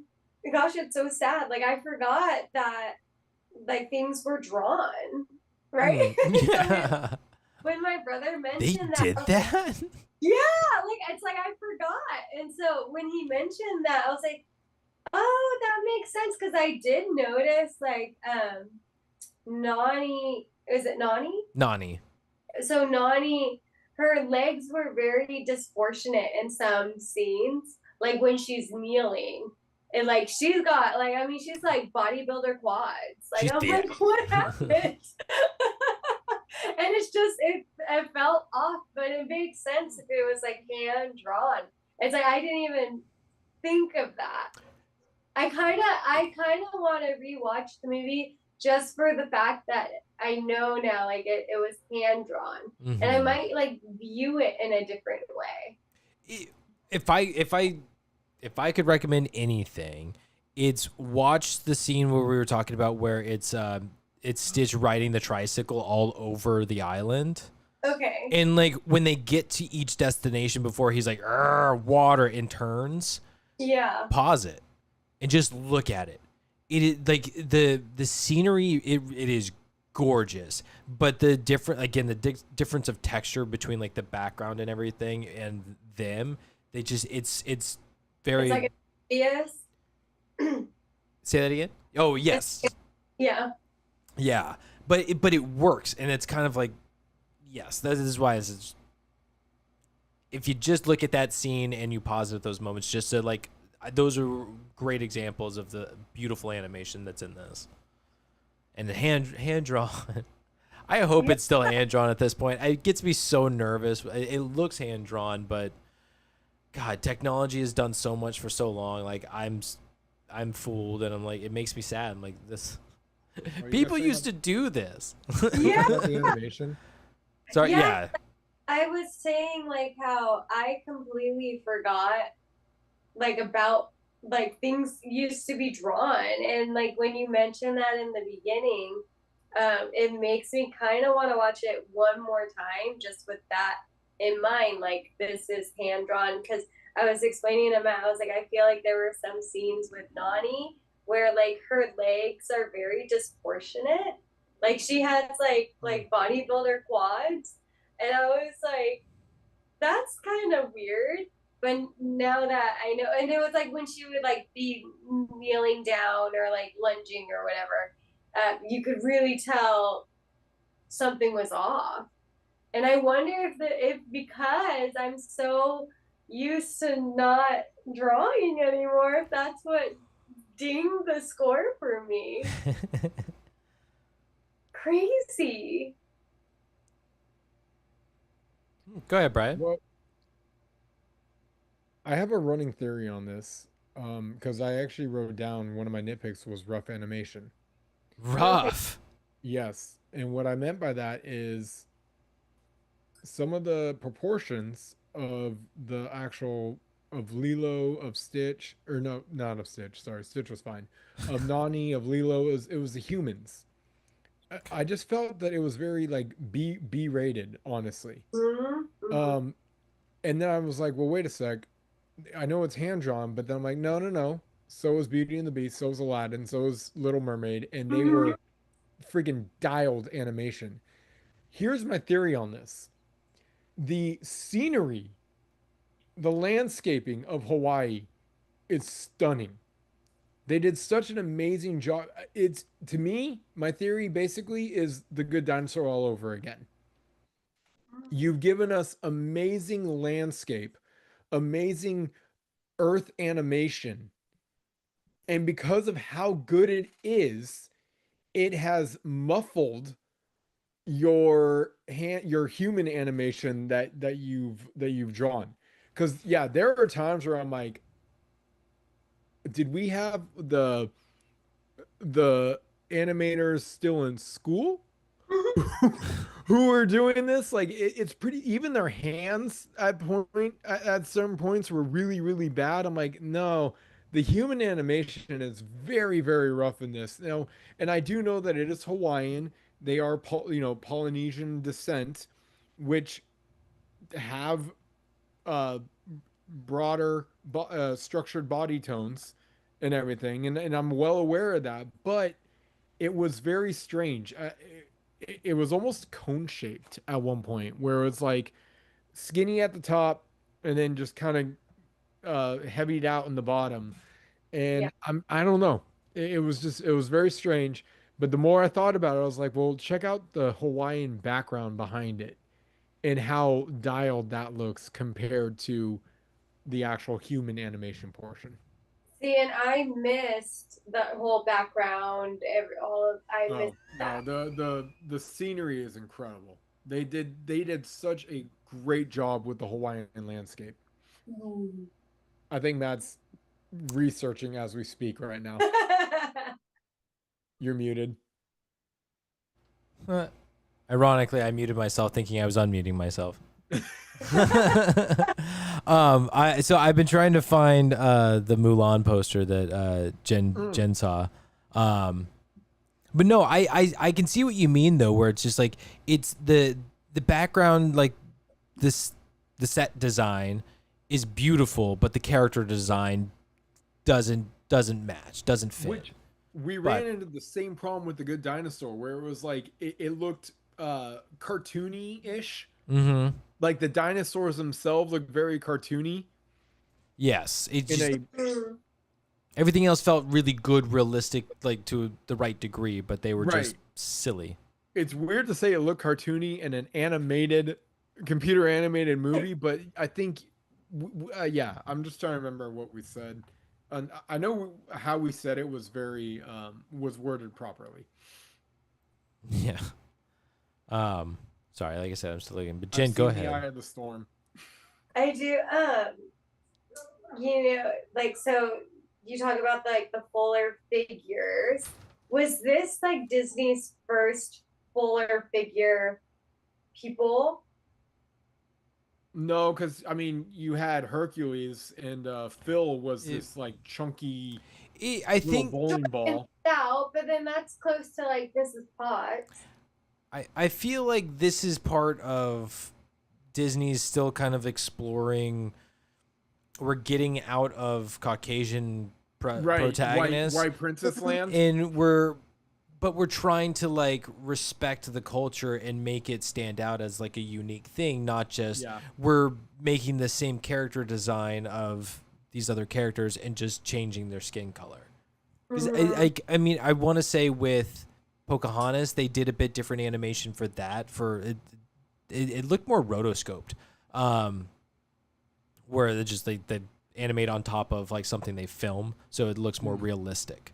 But No, even the animation of Pocahontas was still really good. I just recently rewatched it.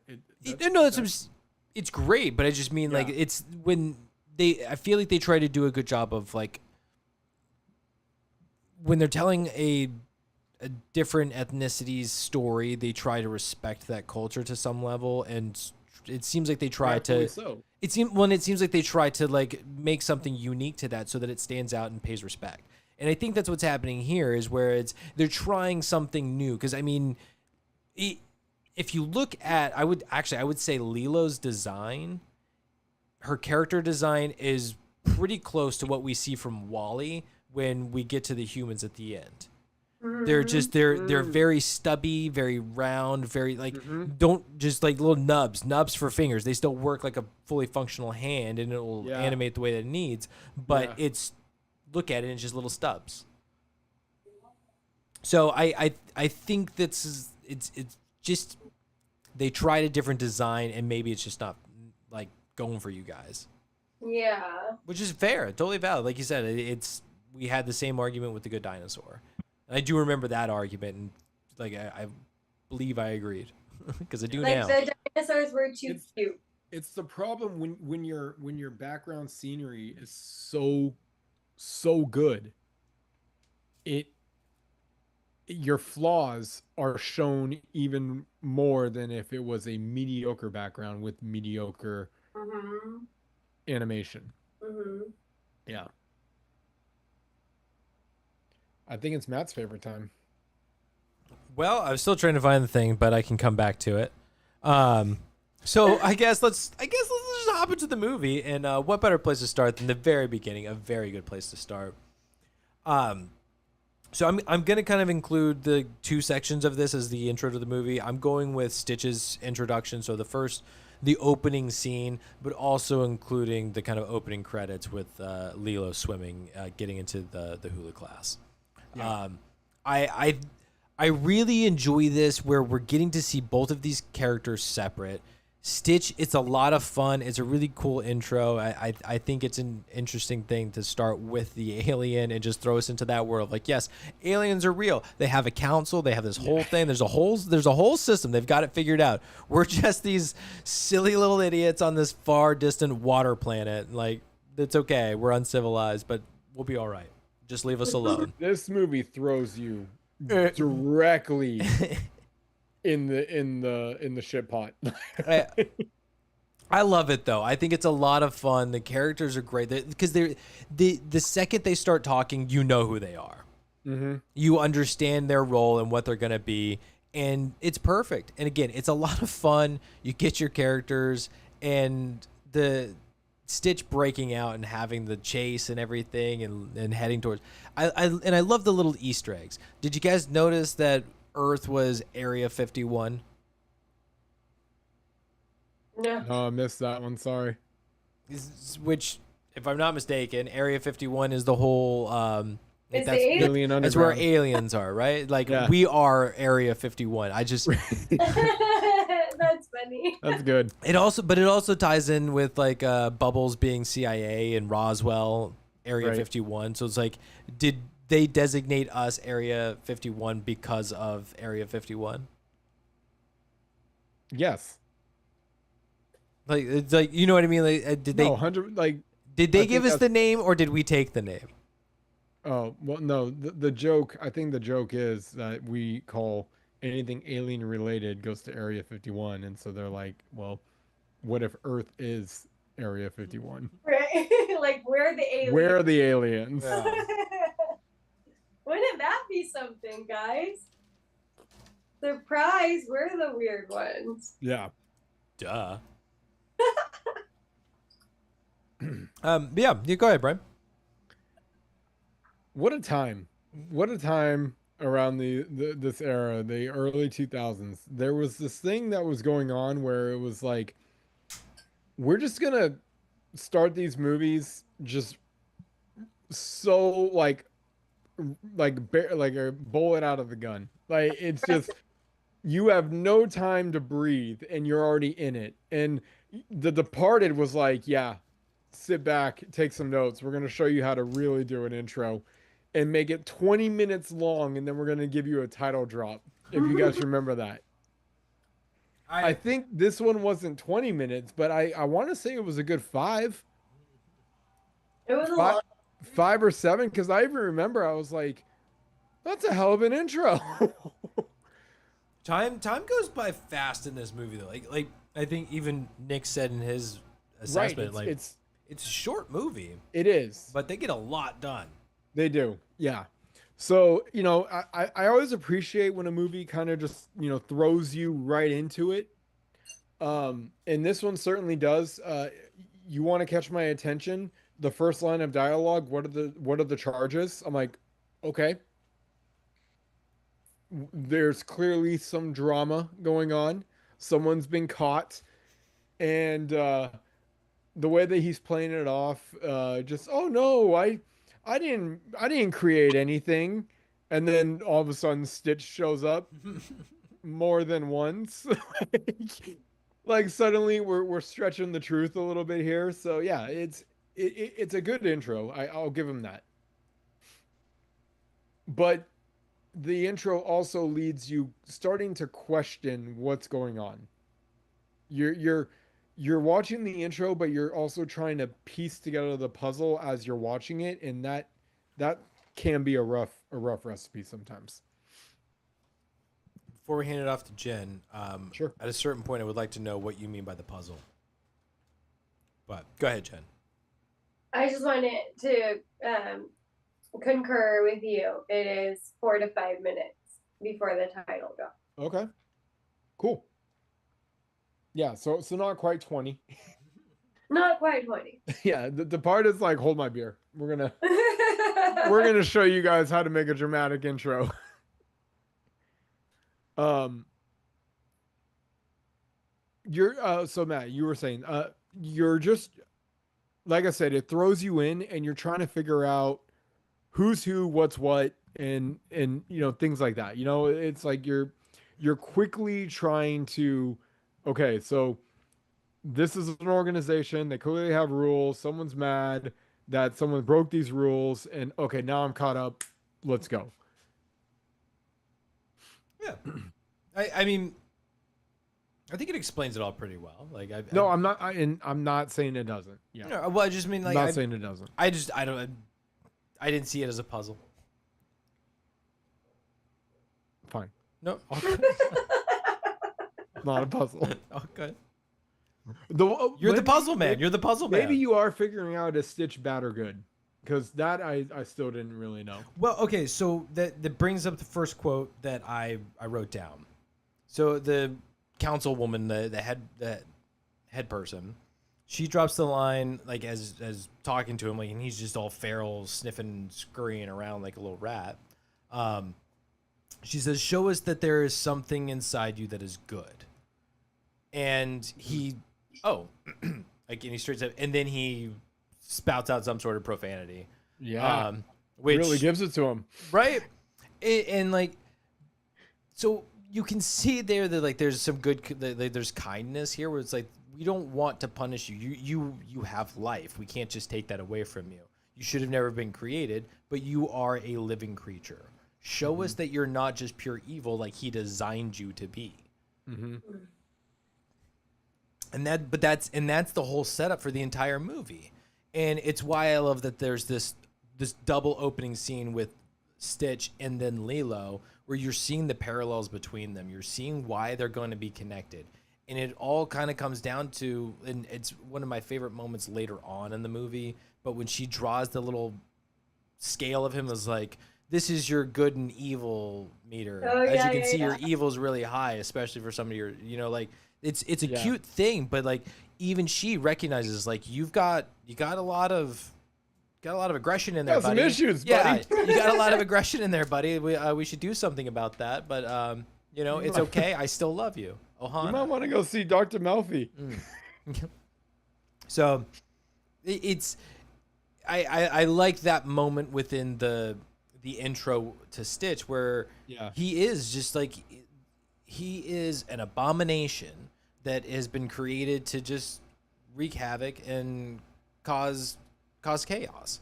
But that's the whole point of this movie, is for him to be this chaos storm and end up this, I care, I have feelings, and like there is more to me and I have more purpose than just destruction.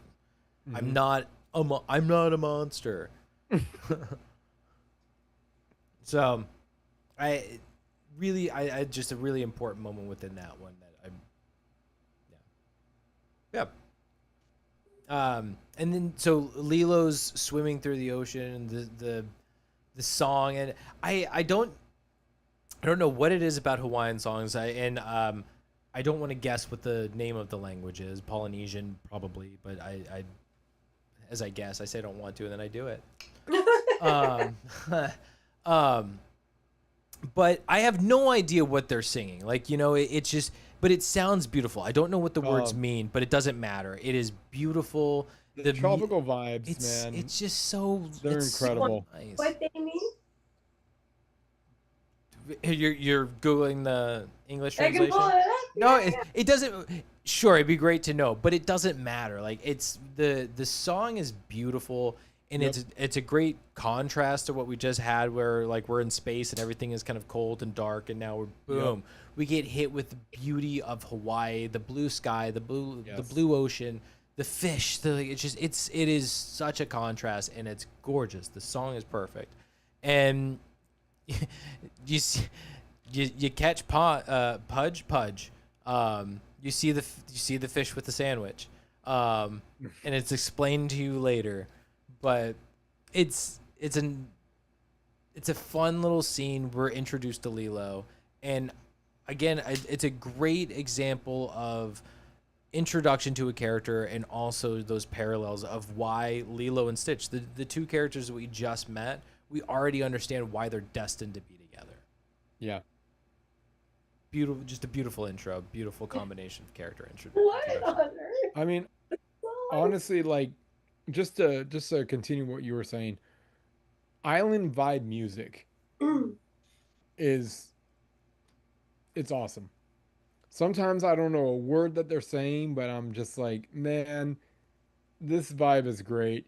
And you get, honestly, I could say the same thing for Italian music sometimes, where they're just speaking, they're singing in Italian, but it's the beauty. Like, to me, Go Go ahead. There's multiple songs in Irish that, like, I don't know what the words are, but I love the song in Irish. in Irish. Yeah. That too. Yeah, I mean, but that's a whole different, like, that's a whole different vibe. Like the one, it's oh my goodness, it's an Italian song that a lot of people know. Actually, let me see if I can pull it up real quick. What is it? What do you got, Jen? You have the lyrics? I Oh. do. Yeah.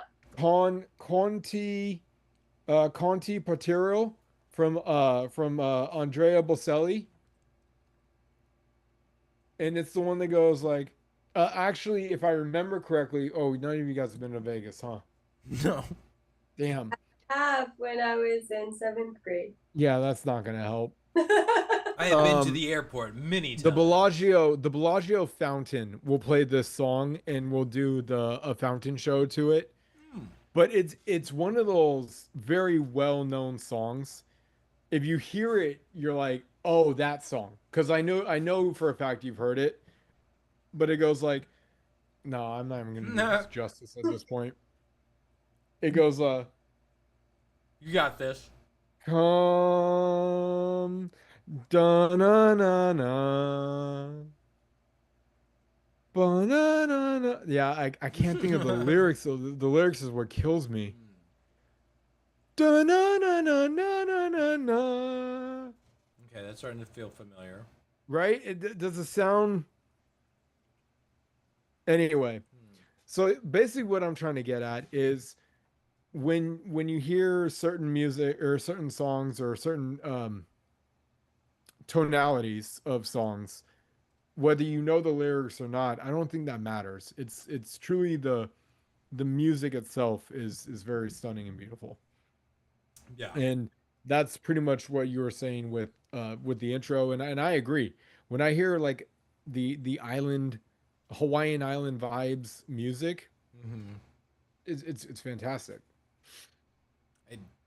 Go ahead, Jen. Sorry. It's okay. Do you want to keep your magical lyrics for yourself, or you want to know what it is? So this is the funny part. It's just like with the Lion King, right? Yeah. When you know the lyrics, when you know the translation, it's like, oh, this is awful. It's like, well, this is why literal translations are problematic. It's up to you guys. Bring it on. I ain't scared. I'm scared. Okay, so it's called Hey Mele no Lilo, which stands for a song for Lilo. Ah. Okay. And then here I'm regretting my decision already. I'm not. A song for Lilo.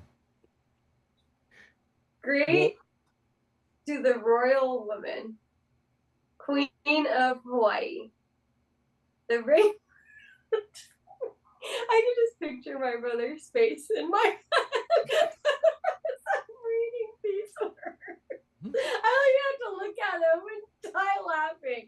Okay. The rainbow arches beautifully, showing colors unlike any other. From Hawaii to Kauai, the beauty of the islands shines. And then it shifts to honoring King Kalakua. Kalakua is his name, the flower that never fades in the sun, the flower blooming on the mountain, on Mauna Kea and Kalauea.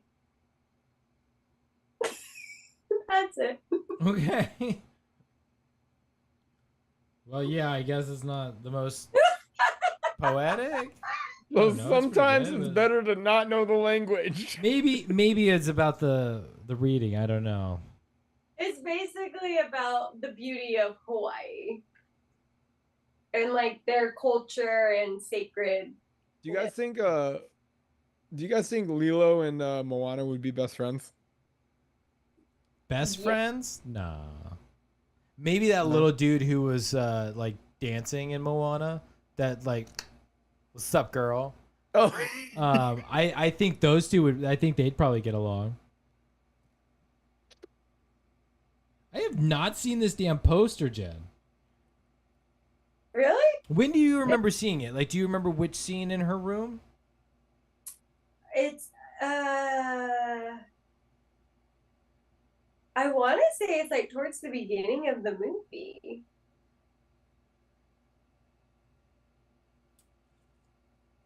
I keep looking. Every poster that I keep seeing, it's like it's fish. It's fish. I titled that scene. Oh my god. If we're jumping into memories, that is one I quote that all the time. Jamie and I do it constantly. The whole scene, though, I love it. Yeah, do you want to go into it? I'm ready for memories. Yeah. Yeah. But yeah, it's right after the intro, so like I'm good. So that's one of your memories. It's for sure. Like I said, I quote that probably on daily. It is locked in my memory. And it's, Would you like to hear my title for it? bring it on. Tuna melt down. I love it. You know what? There it is. There it is. Tuna meltdown. Yes. I think that is the perfect title for this scene. I love it. Thank you very much. You're welcome. Yes. Oh my God. Let's break it down because I've got some comments for sure, but let me hear you first. I freaking, it's the quote. It is the quote. The whole, do you know what tuna is? Fish? It's fish! Like that. Oh my God. You guys were talking about her voice acting, how incredible she is. Oh my God. That is the moment where it's like, yep, you're perfect. From whisper to explosion. It was so good. Like I said, it is ingrained in my memory, is locked in. I say it constantly. Anytime tuna's brought up, it's fish. Thank you. Well, look at that. My God. That's I think that's Nani's bed. No. Yes, because Lilo's bed has like it's like the 4-poster bed. It's got like curtains and stuff on it. I think that's Nani's room. Okay, I don't know. Well, it's like, okay. But this is Now I definitely gotta that big guy that was shooting up everything. So Well, you know what? Honestly, it would make sense that Nani would have Mulan. Yeah. Yeah. 100%. Oh, it is. That's Nani's. Yeah, that's Nani's bedroom. My bad, sorry. Oh, good. It's just like I've been scanning through Lilo's room like a freak, and I'm like, I don't see this poster. I've gone through 3 scenes. Where's this poster? Like, oh, I'm looking in the wrong room. Makes sense. My bad. No, And then Duke. Wait, Duke from No, that can't be. Duke from The Duke. Westleton? Warriors? The Duke? The Warriors? No, who the character the Duke. There's a movie with the character called the Duke. Oh my goodness, I'm Boondock seeing it. Saints? Il What? Duce? The Duke? No. I'm seeing like a low ride. It's almost there. Escape from New York. Okay. Okay. With Snake Plissken? Yes. Wait, but no, that can't be. I don't know. Or is I it don't know Escape what- from LA? I don't know what Duke represents. It's got some guy on it too. I don't know. I'm looking at Nani's bedroom right now. That's not creepy at all as a 40-year-old. Oh, okay. What do you? Well, it actually, while we're on this subject, there's a bunch of like surfing trophies and medals and stuff in Nani's room. I want to say that her backstory is that she was like a surf champion. Oh, for sure. And Johnny Tsunami was her boyfriend. For sure. But then he moved to Now that is a deep cut. then he moved to what is it, like Vermont or whatever, and he started snowboarding, and it's like Yeah. they just fell apart, but she connected with David. Oh my God, that guy's grandfather, amazing. dude. The grandfather is vibes. I love that guy too. Oh my God, put him in freaking everything. I'm like, yes, you're Yes. awesome. You're Freaking love that guy. Mahalo. Oh, All right. So let's go back to Tuna Meltdown. I gotta say, this scene surprised me, and it's not from the it's fish. Yes, that was a very quotable moment. I was not expecting, because again, was my first watch. I was not expecting the violence of that Lilo has. You're crazy. Just immediately ground and pound. I was like, holy shit, Disney. Literally do not hold back punches. Yeah. That's what I would say. I was like, Disney wasn't afraid to go there. I was taken aback by that one. I was not expecting her to just straight up just UFC ground and pound. Yeah. And then you even find out the detail of she bit her. was like Disney Plus. Okay, yeah, no. It's Just different checking on- we're still in the area. It's different on the islands there. Yeah, it's a little different on the islands. All different. Lilo is a fuck around and find out type of girl. 100%. Go ahead, That's, Matt. that's what I love about her. She's fucking no nonsense, that girl. No, I love this too because again, it's those parallels between her and Stitch where like they both bit somebody. They are both like this feral thing that just gets aggressive. Like, but it's also when you think about what Lilo is going through at that time, she is a young girl. I can't remember if they actually say what her age is. But I'm going 7. I would guess 9 at like the oldest. Okay, yeah. So 8. We'll call it 8. Okay. But she's an 8-year-old who is trying to like figure out how to live life with her sister telling her what to do all the time. She just lost her parents. Like I don't know if they ever explain how long they've been on their own, but this is a little girl who's grieving the loss of her parents, and she is acting out because she's trying to fit in, but she's being made fun of. She's going through grief and depression and all sorts of things, right? Like she's feeling a lot. And when she's pushed to the edge, of course she's going to blow up. And like there's got to be so many emotions running through that little girl's body. Because I'm close to the edge. Anybody else see a penguin dancing?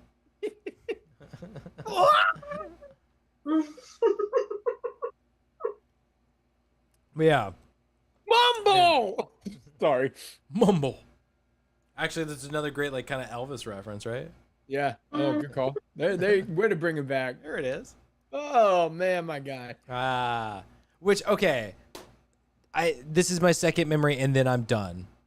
Sure. Mostly because like I could hit so many memories, but I'm gonna just say this one and then move on. It was something. It's kind of a nitpick now that I see it, but it was a memory during this watch. It's the live action bits within this movie. They're watching like some old like 1950s horror film or whatever, and it's the real like live action, real human beings playing. Like it stands out to me, and it's stylistic, I'm sure, but it They stands did out. that for an Elvis photo too, didn't they? And that was the next thing I was gonna say. I think everything that's Elvis or is like a live action human being celebrity that they're sort of referencing, typically Elvis, it's real. It's a real thing of him. Excuse me. Which on one hand I can appreciate the consistency of like if you're gonna do like the pop culture going realistic with it, with the exception of the Mulan poster, but that's in universe, so we'll count that. But it was one of those things like I don't love it because it stands out, and it's like we were saying where you've got the style of animation on the background, and then you've got the style of animation for the characters, and then you throw on this live action thing. It's just like it becomes too many layers where it's like it's extracted too far that I'm not enjoying this, and the reference isn't enough for me to be like haha yeah. I think I would have preferred animated versions of those things. Okay. So, but strong memory, see like I that. said, for this watch because it really stood out to me. I can see that. All right, who's next?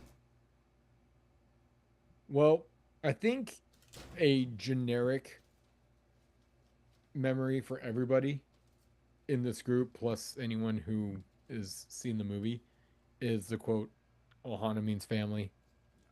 Family means nobody left behind. I mean, it basically... Never forgotten. Oh, I'm sorry. Forgot the ending of it. It basically like, triggered Jen out of a deep sleep. Like message received. I'm on it. Don't you worry. Nobody's being left behind on this ship. Better not. So yeah, we'll go with like that as probably like it's the quote of the movie. It's the everything, right? That is the merch. That is the merch. That Yeah. is the merch. Yeah. You The throw other Blue Alien and memory, Ohana, done. the other memory that I'm gonna give, and it's because of the song, and you know you've already alluded to it a little bit, Matt, but a Hawaiian roller coaster ride. The scene is great. You know, just them out in the old Pacific Blue, just having a fun time on the surfboards and everything. But when that when that song hits, just the vibe of the movie just really just comes to life, and it's hard. It's almost hard not to um, think of that as you know, not to think of that as what am I trying to say? It's almost hard to hear that song and not think of Lilo and Stitch. You know, you hear the song and you're just like, yeah, that's Lilo and Stitch. That's when they're surfing together. They're having a really good time, and then things really crumble to pieces soon afterwards. But they give you, they You're give not you wrong. that, they give you that that brief moment that things might be turning, the tide might be turning. But it's not. So yeah, those are my two memories. So mine is not so much the song, but just the surfing. Okay. It's So not around in the same area. clearly Ohana means family. It's definitely a memory of mine. It's got taken out of the vault. But yeah, the surfing, that was really well done, I think. Yeah, I agree. And as we're talking, I'm realizing I think the reason why I diss this movie so much is simply because I did not enjoy watching it. Like viewing it. It wasn't enjoyable. And Oh, like as we're like talking about it, it's like all those little nitpicks of the things. I was like, this makes sense now. yeah. This makes sense why it's like, what is happening here? I also gotta say, this is mini random tangent. I just noticed my sister's shirt over here. Just Roma. just bringing the Italian descent to. She's like, I know we're talking Hawaii, but don't forget, guys. Don't forget the real familia. We're family. Don't forget where you come from. I gotta respect that. I went more like island vibes over here, you know, pura vida. Nope. So you could call it like a nice even Stevens between us. You know, we truly are brother and sister. Always balance each other out. I Good to got have the that. truth, bro. This is our family. There you go. You got to get the familia, but I'm also I'll bring in the island vibes for us. We're good. We're good. You got any torta? I should make some. I think Matt finally tasted torta. Was that your first time last year? Like on Christmas? I know you made it. I'm trying to remember it, but yes, I think it was my first torta. Yeah. Yeah, I made it for the Sherman family, and they really appreciated it. Was it hit? Oh, I love that. I made a lot that Oh June. my god, everything God. Brian makes is delicious. Oh my god. I I made so much on that dinner. That was ridiculous. I was the torta, the chocolate mousse. I did the uh tried to no. What was it? Ribeye. No, prime rib. Was it prime rib? I thought it was like a roast. No, I think it was a roast. Oh, tri-tip. It was tri-tip. That's right. Julie got tri-tip for us. I thought you did the She literally she grabs the tri-tip. Here. Okay.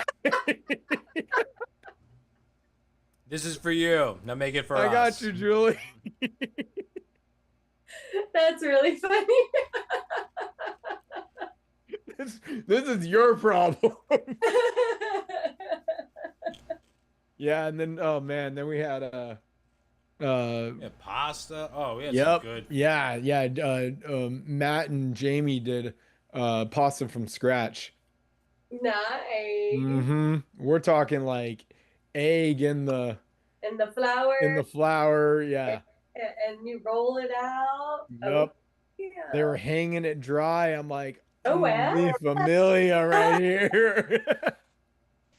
Very nice. I do. That was Right. a great that was a really good Christmas dinner. That was It's tradition now. Now. Apparently, Jamie's been trying to start the tradition of the pasta for like That's- years now, but she has. it's becoming more consistent. It is. And Ryan roasting some sort of meat is becoming tradition as well. That too. That too. And then torta will definitely be that's been requested. Torta was the egg one, right? Like it was Yes. the. Okay. Yes. It was Yes. it was with the rice. Yes. It was like cut in cut in squares, egg on top, Yeah. rice, parmesan base, a lot of spices. Yeah.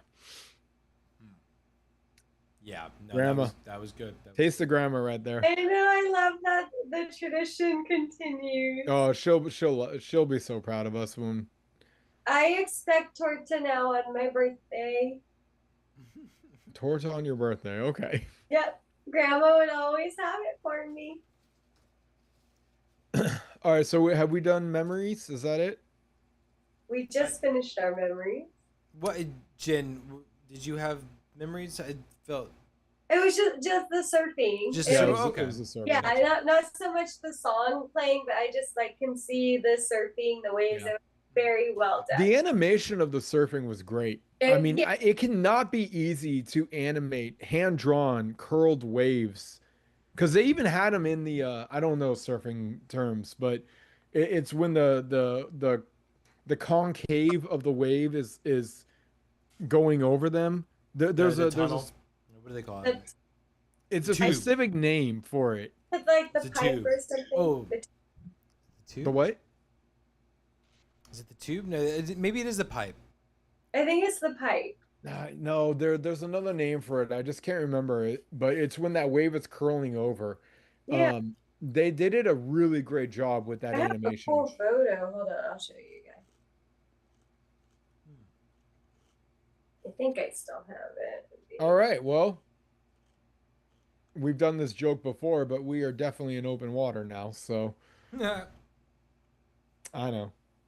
So was Stitch when he got grabbed by Gantu. Isn't that cool? Yeah. Gantu? No. Oh wow. I think it's called the pipe. So I'm gonna go. I'll start us off with a head Jumbo, scratcher. Yeah. Some to ponder on here.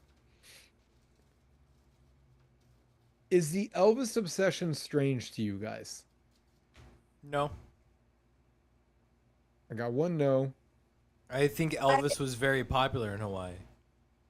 See, this might be. Oh yeah, didn't he live in Hawaii or like have a house? I'm pretty sure he This- started a this might movie or a be, couple movies in Hawaii. This just might be culture. What's the word I'm looking for? Ignorance? Yeah, thank you. We'll call it that, culture ignorance. To where I'm just like Elvis in Hawaii for me wasn't really. I didn't understand it, and it just may strictly be me not knowing the complete background of Elvis. I mean, obviously Elvis is known as the king of rock and roll. He's featured in several things, in going back into this time or this era, maybe a little bit further, a couple of years back. But Full House was a huge show, and Uncle Jesse was a massive Elvis fan. So I know like there was that, but I just when I pair Elvis and I think of Hawaii, my brain kind of breaks. I don't see the connection, but it just may not. It may be me not knowing exactly what went on there. John? For me, I mean, it didn't really bother me any personally. I didn't think of like too much into it. I look at it as like maybe that was like her dad's favorite artist or something, and so she just kind of has that attachment. Like Yeah, I could see that. like yeah, like it kind of reminded me of like how like I don't know, like I would listen to Boston Right. or Kiss or Yep. wait, Elvis, but you know, Dad has a little bit more edge Yeah. than Lilo's parents. So, Yes. More of a Styx. hair metal guy. Basically, you know what he was listening. Yeah. Even So, oh my God, why am I blanking on the name? Devil went down to Georgia. Charlie Daniels. Charlie Daniels. Yeah, Charlie Daniels. Yeah. So I mean, we definitely are creatures of listening to what our parents would listen to, and then eventually finding our own music. But it's what your parents would listen to is something that is what you probably still listen to today. I mean, I'll be honest, I listen to a lot of classic rock and Yeah, old timey stuff. Frank Sinatra, Dean Martin, Nat exactly. King Cole, Sammy Davis Jr. Like, and that's because Grandma was listening to some of that when she was cooking. So it Yeah, was like, and it would make sense that she like would go off the wall than mhm. anything else because she's different, you know, and they make that clear distinction of like she's not that fit in the crowd popular person, so she is gonna just kind of listen to her, like maybe that's what the point was, like what is the complete opposite island vibes, we're gonna go with Elvis Presley. Yeah. So, and then I guess my second follow-up question, if we're gonna hone down on Elvis as hard as we did, and we're dealing with a ton of escape scenes, how did we not find a place for Jailhouse Rock? I don't know that song well enough.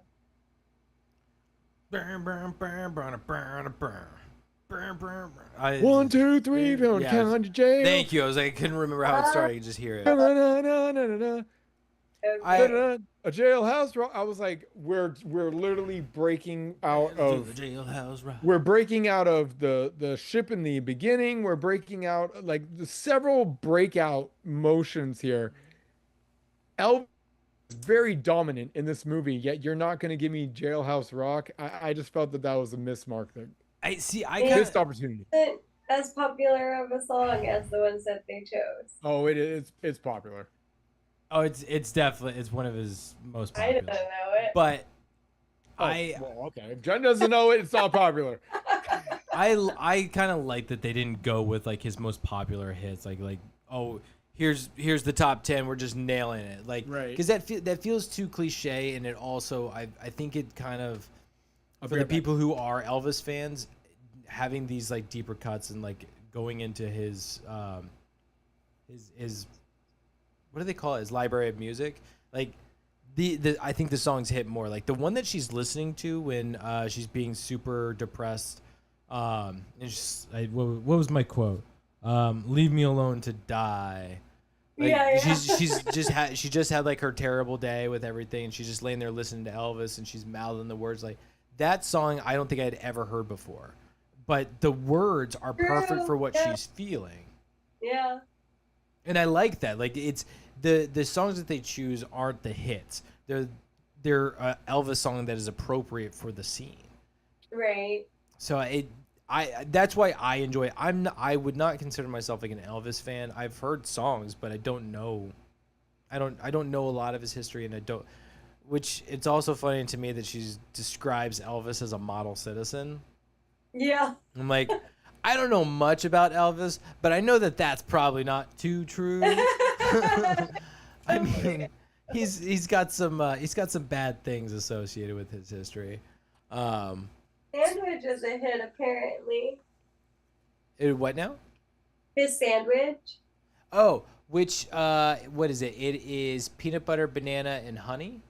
And No, bacon. Bacon. I was like, I always forget But an ingredient. honey also. I think it's like a bacon, honey, peanut butter, banana sandwich. Yeah, I've never actually had one. Never been brave enough to try. I haven't either. I know, same. I've made everything with it, with the exception of the bacon, and it's just kind of like a nerves thing. Yeah. But I imagine it would be good because you have the sweetness of the banana and then the saltiness from the bacon. It's probably going to be so good. Well, the salty from the bacon and the peanut butter. Yeah, a little bit of salt from the peanut butter, Yeah. but oh yeah. I kind of want to try it. I'd been to some place where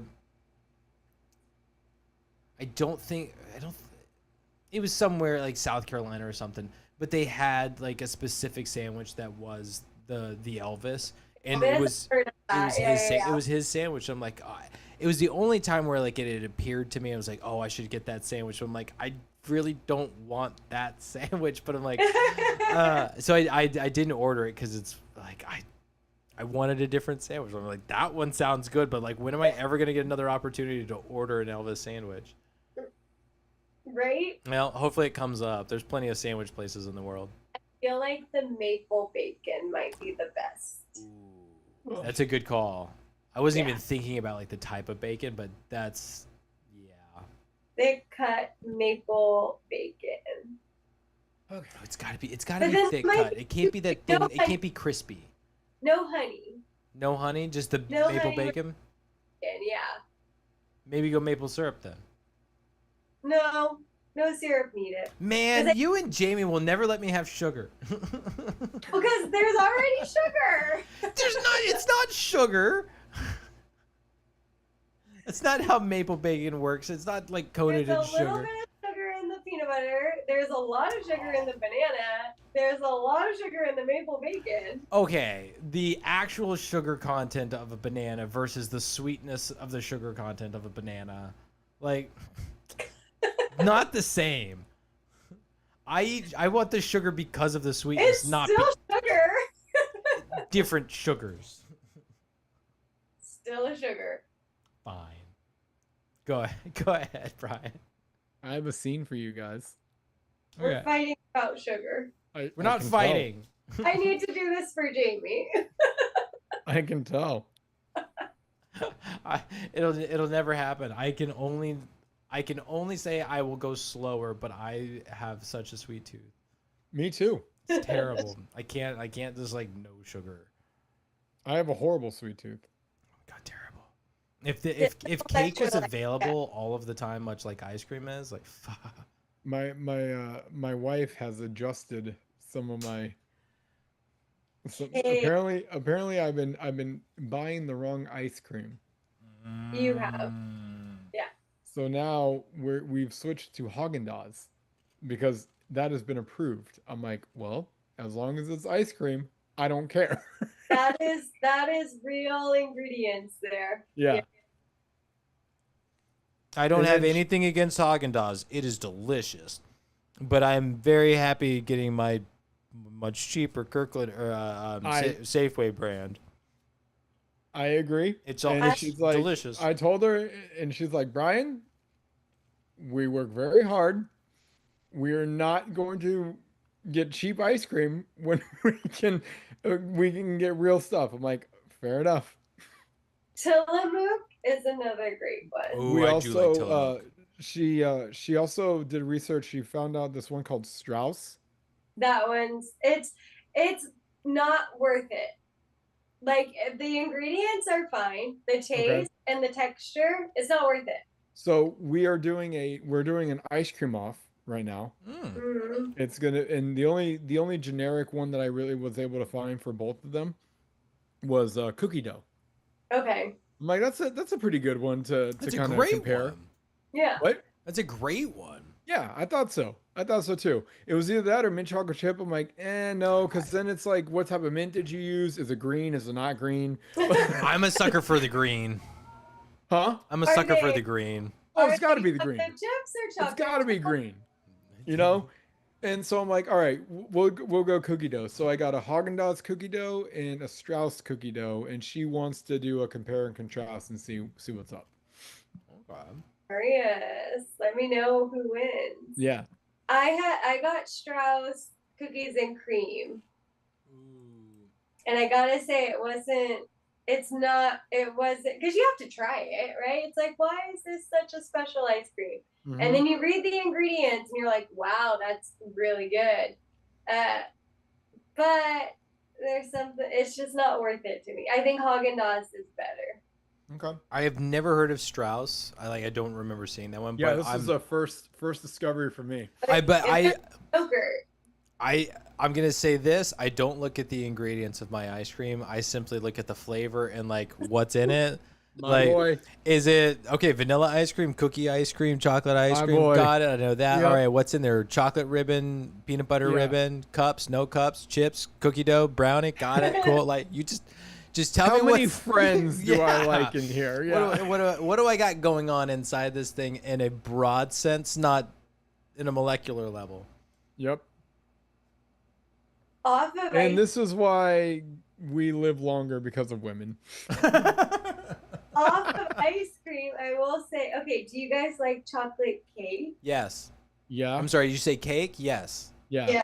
Yeah, so You had me at chocolate. if you guys have Yeah. it, I had this on my vacation. It was the first time I tried it. I was like, oh, that is so good.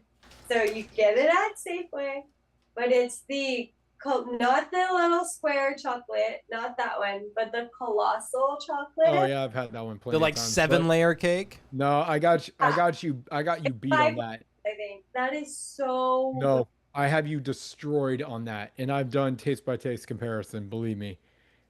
Cheesecake Factory. I've never had a chocolate cheesecake. No, it's not cheesecake. It's a truffle. It's a truffle cake. There's no point in ever getting anything else out of cheesecake at the Cheesecake Factory. If you I think didn't even know they sold other desserts. if you think Oh, the they have so Safeway- many cakes. If you think the trip or like 7-layer chocolate cake is good at Safeway, It's the I- chocolate cake might be 5. I think because I always get the red velvet, and I think it's a 7-layer or 6. oh, okay. Because I- they also oh, have red a, velvet. they also have a birthday cake slice too. That Oh, yeah. is, it's the same caliber of that chocolate one. I've tried them all. If you think that chocolate one is good, Oh no, my battery's dying. you need to go to Cheesecake Factory and get the truffle cake, Truffle cake. I'm gonna and look you will bow down to me whoa. for the greatness that I have delivered to you. I mean, for me, I am not joking. outside of a cheesecake, I just don't know if I can do it. Yeah, well, you're just gonna miss out on one of the greatest chocolate cakes I've ever had. I'm gonna- Bruce Bogtrotter would be like, "No problem, ma'am. I got this one." Sweat, I'm looking it up. sweat and blood went into that chocolate cake. No problem. It's All right. called I brought us back to movies. Now I gotta find a way to bring us back to this one. You said you had a scene. Well, speaking of colossal cakes, Yes, Stitch does make how a giant about cake. colossal monsters, such as Stitchzilla? Oh, wait, Oh, when he fudge built cake? San Francisco. What, Jen? is it Linda's fudge cake? Oh man, I don't know. I don't know the exact name of it because Casey gets it. Is that on? That's cheesecake? Yeah. No. Oh no, she said it's not the fudge. That's right. They have a No. fudge cake and they have it's specifically truffle. Truffle. Okay. Sorry. Okay. Go ahead. Stitchzilla. When he builds San Francisco and destroys Yes. it. Yeah. Okay. So first of all, being a California born and raised resident, and seeing that he decided to, out of all the cities to go for, he builds San Francisco. I gotta respect Stitch for that one. And yeah, just the the movie nerd reference, you know. You see what he's doing. He's playing Godzilla, but he's Stitchzilla, and I just appreciated it. That's all. I don't know if it is intentionally or not, but it kind of feels like a reference to Big Hero 6 or whatever, that the Big Hero 6 that they come out with later. Oh yeah. Just because the design of San Francisco, like I think with some of like the curves and stuff that happen with like the rooftops and things, it gives off more of that San Francisco. Can't remember what it is, but where it has more of like the Asian influence of the It architecture. does, yeah. So I don't know if that's like an unintentional or an intentional reference, but it kind of gave off that vibe for me as well, which is cool because I think that's Pixar as well, or Yeah. Disney or But is it Disney? they did right. They kept the Golden Gate Bridge classic. Yeah. Chocolate That's, Tower truffle cake. Yeah. that is the one. That's the one. That's the one. How many layers was that? You know what? This one? If you order that now, I'll transfer you some money just so I can prove. So you can I can prove it to you. That one's 6 layers. They're 1 layer ahead of me. It's that one extra Okay. layer that does it. Keeping Oh, an sorry, even 7. number. Oh, it is 7. 7. Ooh. You said you would transfer me money? Yep. So you're paying for this? Yep. What time does she? Well, I mean, well, It's it like, doesn't you better matter. hurry. It's getting late. Yeah, I was gonna say it's 9 o'clock, so you might be close. Let's see if it'll let me order it. I'm gonna be one of those people. By order. Of the cheeky blinder. of the, Okay, are we gonna express it? I don't know. What's the difference? This is all online. This is happening live, $5. people. This is how brother sister works. Well, you guys are doing this. I'm gonna go get a drink. $2.99. Sure. Well, because I don't know what. All right. Oh wait, no, we're just gonna standard it because the time is there. Okay, express time is 33 to 43 minutes. Standard's 38 to 48. It's all 5-minute difference. You pay us extra, and we'll get it to you slower. What the heck? Okay, you pay. Oh, how nice. Thanks, Chigi. But this must be one heck of a cake. Oh, you have no idea. All right. Okay, so we have that. 24.34. For a slice of cake. Let's do it. For what slice of cake? This is insane. Are you sure?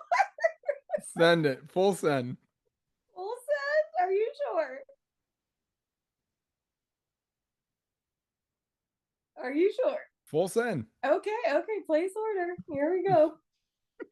24.34.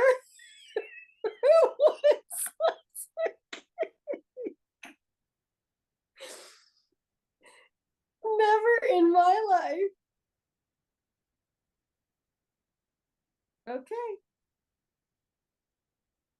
I'm that person. I'm that fat person that orders that slice of cake on DoorDash. I just spent nearly $25 for one slice of cake. I'm not okay. Preparing your order, they're probably like, this person is crazy. She's having a rough time. Oh my gosh. Okay, hold on, I have to go to the bathroom. That is too funny. Wait, everybody's leaving me? I have to go to the bathroom. Wow. That is hilarious.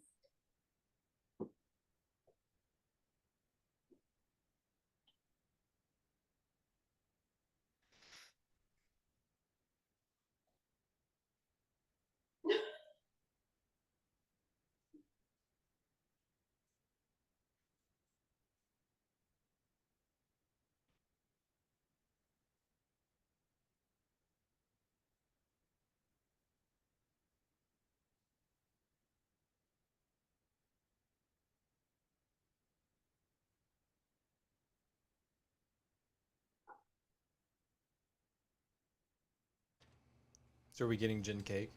Yep, I just got it for her. Okay. I can't wait to hear the review. Tell him how much it was. What? Okay, do we have a scene or anything that we want to talk about? Yes. Wait, so we did Stitch Yeah. Well, was there more that you wanted to talk about that other than just the fun, like it is? No, it was. You know, I always appreciate when any movie is picks a local area that I'm very familiar with. San Francisco, Sacramento, Los Angeles. I'm kind of familiar with, but you know, when you go like more Northern California, I always appreciate when I'm like, oh, I know where they're at, or I know what they're referencing, or you know, anything like that. So, Oh, I get the that. fact- Every Nicholas Sparks movie or One Tree Hill episode I watch where they mention someplace in North Carolina, I'm like, oh yeah. yeah, and then wasn't there? You guys, I don't know if I was part of it, but didn't you guys just GoodFlickas? Didn't we break down a movie that was in Sacramento? Did I we? think I want to say you guys broke it down. I was not. Oh, Nick and I saw it. It was One Battle After Another. Yes. Okay. Yeah. Eh, With that- with Leo. yes. Yeah. Yeah. Yeah. Which fantastic movie, by the It way. is really good. It is a really good one. Oh my God, his whistle. Oh god, just everything, man. That deserves an Academy Award. All of it is so good. But yeah, oh god, yeah, that was fun being in Sacramento and seeing all the spots like on the big screen, just like, oh my god, that spot. See, I walk past it every day. Like it's just exactly. it's really and cool. let's be real, they could have easily been like, let's just make New York Mm-hmm. for Lilo and Stitch, but they're like, no, we're in Hawaii. Let's just go with the more local big city, which is San Francisco, and yeah, I appreciate it. Yeah, I do.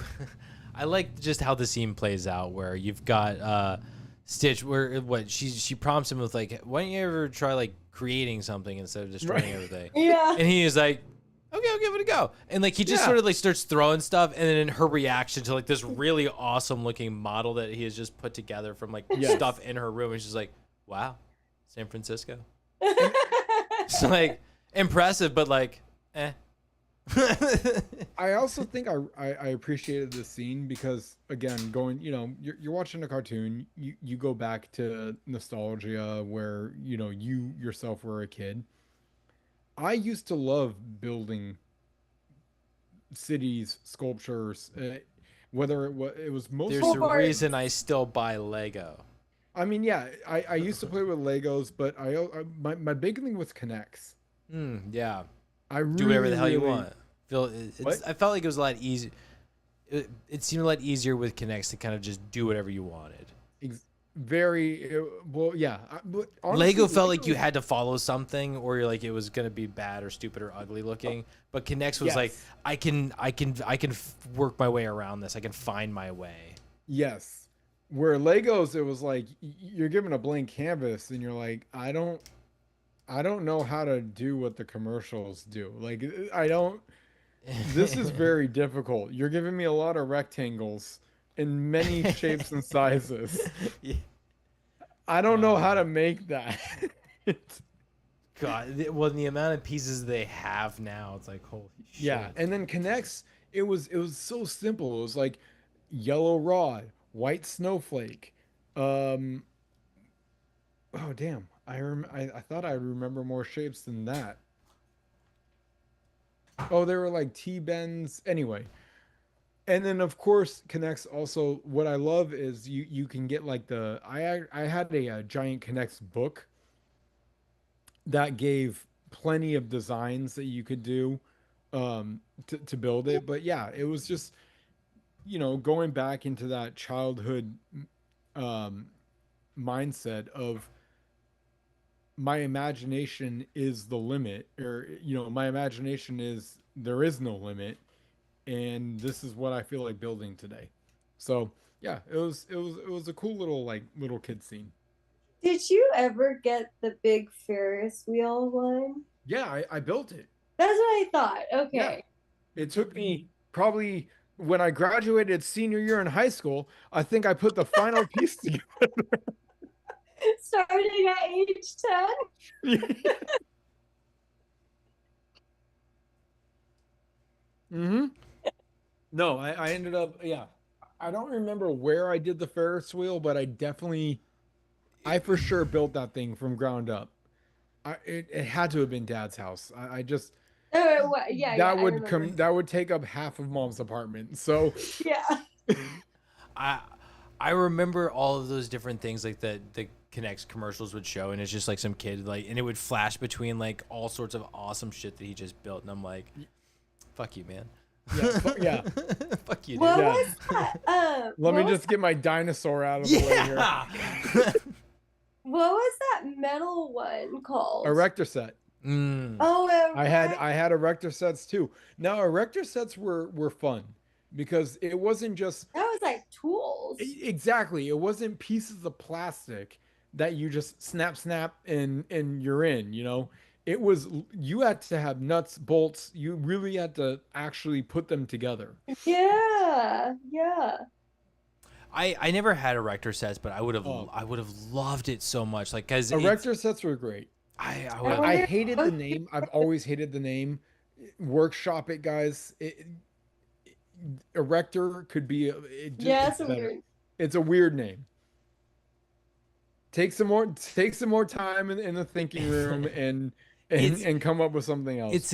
It's an old. I mean, it is so old of a name. I mean, do you remember?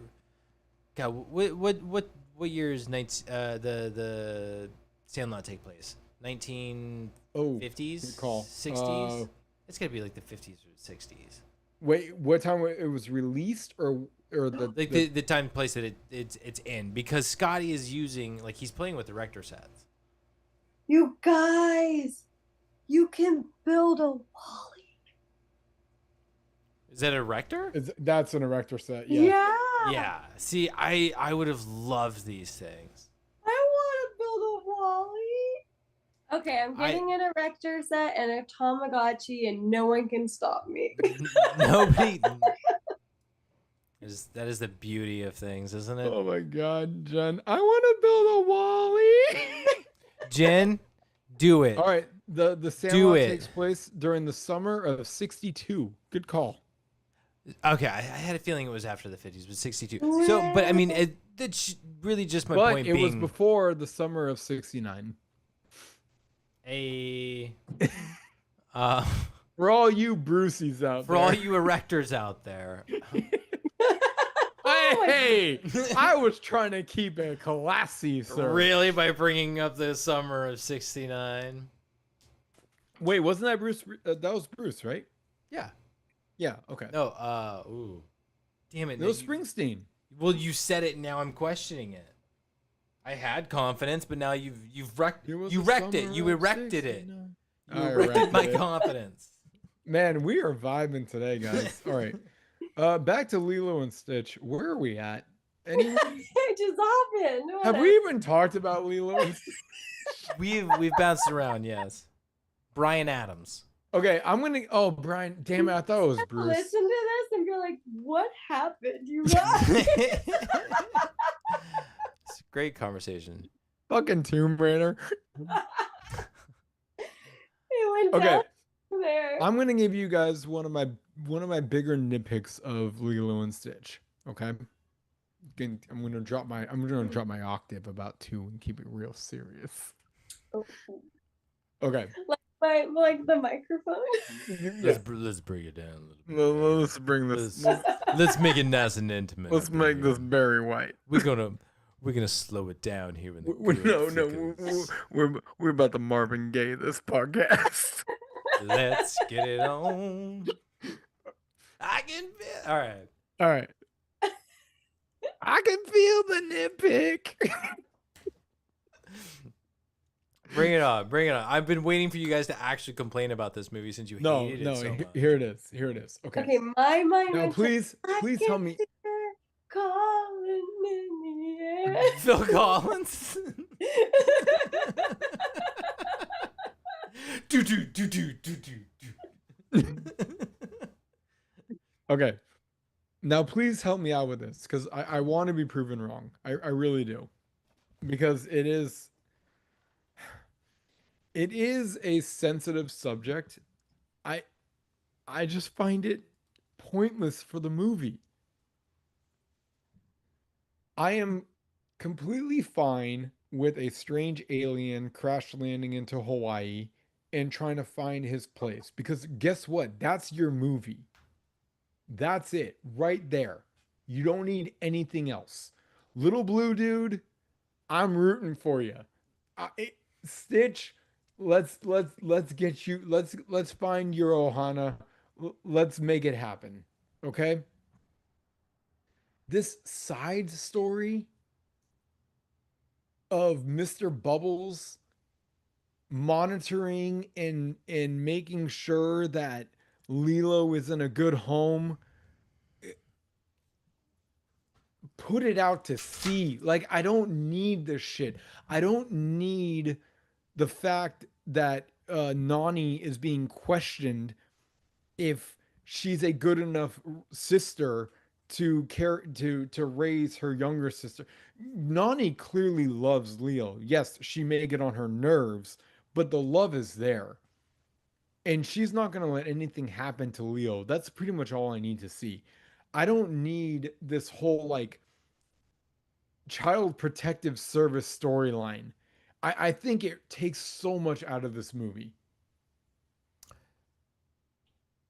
I think Jen's hands up. I think so too. I don't know what we've got a great view of the scratch couch, and that's about it. Of Kiwi scratching post? Yeah. Yeah. No, sorry, my iPad was dying because of Tomb Raider. My iPad's dying, and Yep. this is the only way I can charge it. Tomb Raider screws up everything. But Stinking no, Tomb Raider. so for me, I don't know. I think it is kind of needed because outside of that, what other storyline is there? It's Stitch. The I know, storyline is Stitch. Yeah, but like, what? That's short-lived This too. poor little guy is so infatuated by the ugly duckling. That's your story. I can get on board with this. If the ugly duckling is like you're relating to him, like I am this person, I am that ugly duckling, I need to find my family, that's your movie. That's all you need. I'm going to be fully on board. I'm going to root for you to find your Ohana. I'm going to, whatever journey it is that you need to do, I'm here for it. The Child Protective Service sideline is terrible. But defended- you have to think of their comparison though, like their relation, right? Like there's the alien life, and then there's like Lilo, and like they're going through their own traumas that are similar. So, if you take away the whole Child Protective Services thing, there's no reason to learn Ohana. There's nothing at stake. They're just going about their lives being angry. No, there certainly is. What else is it? That is the tension that is again, that is the Once tension. again, it's through Stitch. Stitch needs to learn what Ohana means, and that's what this is. It is them doing everything possible to save each other while dealing with their own things. Like if none of that's I don't buy happening, the point of the Child Protective Services is that they're it's the whole that's the whole reason for learning Ohana. Otherwise, he has no reason. Otherwise, he has no reason. No, I don't buy it because you can learn it in two ways. Look at it as two separate spectrums. Okay. Spectrum to the left, what we were given, broken down family, Child Protective Service saying, "Hey, Lilo is in danger. an adult cannot properly manage and look over this kid and foster this kid due to the parents being gone. We need to pull her from him because this is a poor environment. We'll call that the shameless environment. Spectrum to the right, Mhm. this family is amazing. They love each other. They care about each other. This is what I don't have in my life. This is my missing piece. This is what I want. This is to me when I'm learning what family Ohana is. There are ways to get the point of Ohana across without going that dark negative route. And I feel that if we went that reverse side, which by the way, me personally and probably you personally too, Matt, you've seen the power of what a strong family looks like. It based off of what your past experiences have been, it may resonate very deep within you. So, okay. What's the conflict? Like, what's the fun then? Like, you've got a full family. Like, I assume in taking this other route, they've got full family, Oh, they've got I got it. parents. I got it. Well, hold on. Go ahead. Do they have their parents? Is it a full family? Well, no, it's Disney, so no, they're not going to have their parents. I've So accepted that. it's these two sisters have found the perfect dynamic. They're living happily. They've figured it out and they're well adjusted after having lost their parents. No trauma, no issues. Okay. Alien arrives and he's an absolute terror. They go to pick up a dog because they're like, you know what? There's something missing in our lives. Let's get a dog. Okay. And he's immediately just a pain in the ass terrorizing stuff because what other reason does he have to? They go the unconditional love route of just like, it's okay, we love you, it's just fine, like it's whatever. They take care of him, they give him all the right love, and it's the positive affirmations, positive reinforcement, right? Mm-hmm. The only conflict left is just that he's still being hunted by Pleakley and Jumba, and it's like that's not entertaining at this point because he's already just automatically kind of turning good. Go ahead. The conflict at that point, you may not even, honestly, it's sad to say, you may not even need Peakley, Jamba. You've already gotten rid of, like, this is a short movie. You're getting rid of essentially 2/3 of what this movie is. Well, okay, you could probably find a way to keep them in. What But I want to know. I want to know how say you fix Lilo and Stitch. That's it. You tell me how you fix Lilo and Stitch. What I'm trying to say is, you can keep them, but your main story, your main plot, it's not Child Protective Services. It is Stitch finding the acceptance of the sisters now. Maybe they think he's weird. Maybe they're like, but we don't want to fully give up on him. There's potential here. And now the entire movie becomes, once again, your movie is Stitch, man. That's your fucking movie. Stitch he's got the mannerism, he's got the voice, he's got everything that's going to pull your audience in, and they're going to root for Stitch no matter what. No matter what plot storyline you put him in, people will root for Stitch. I don't see that being entertaining, of him being this monster, this abomination, this villain, and just kind of changing. Like, because there's nothing at stake for him. It's just I'm stuck on this island, and no, it's like you guys though. are just what letting I'm me. trying to say is it's our nature. Here's another example: King Kong. Mm-hmm. They've went into his environment,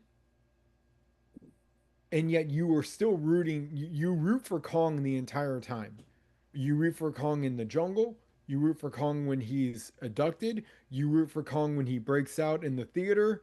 and he is climbing the Empire State Building, all for the protection of the girl that he cares about.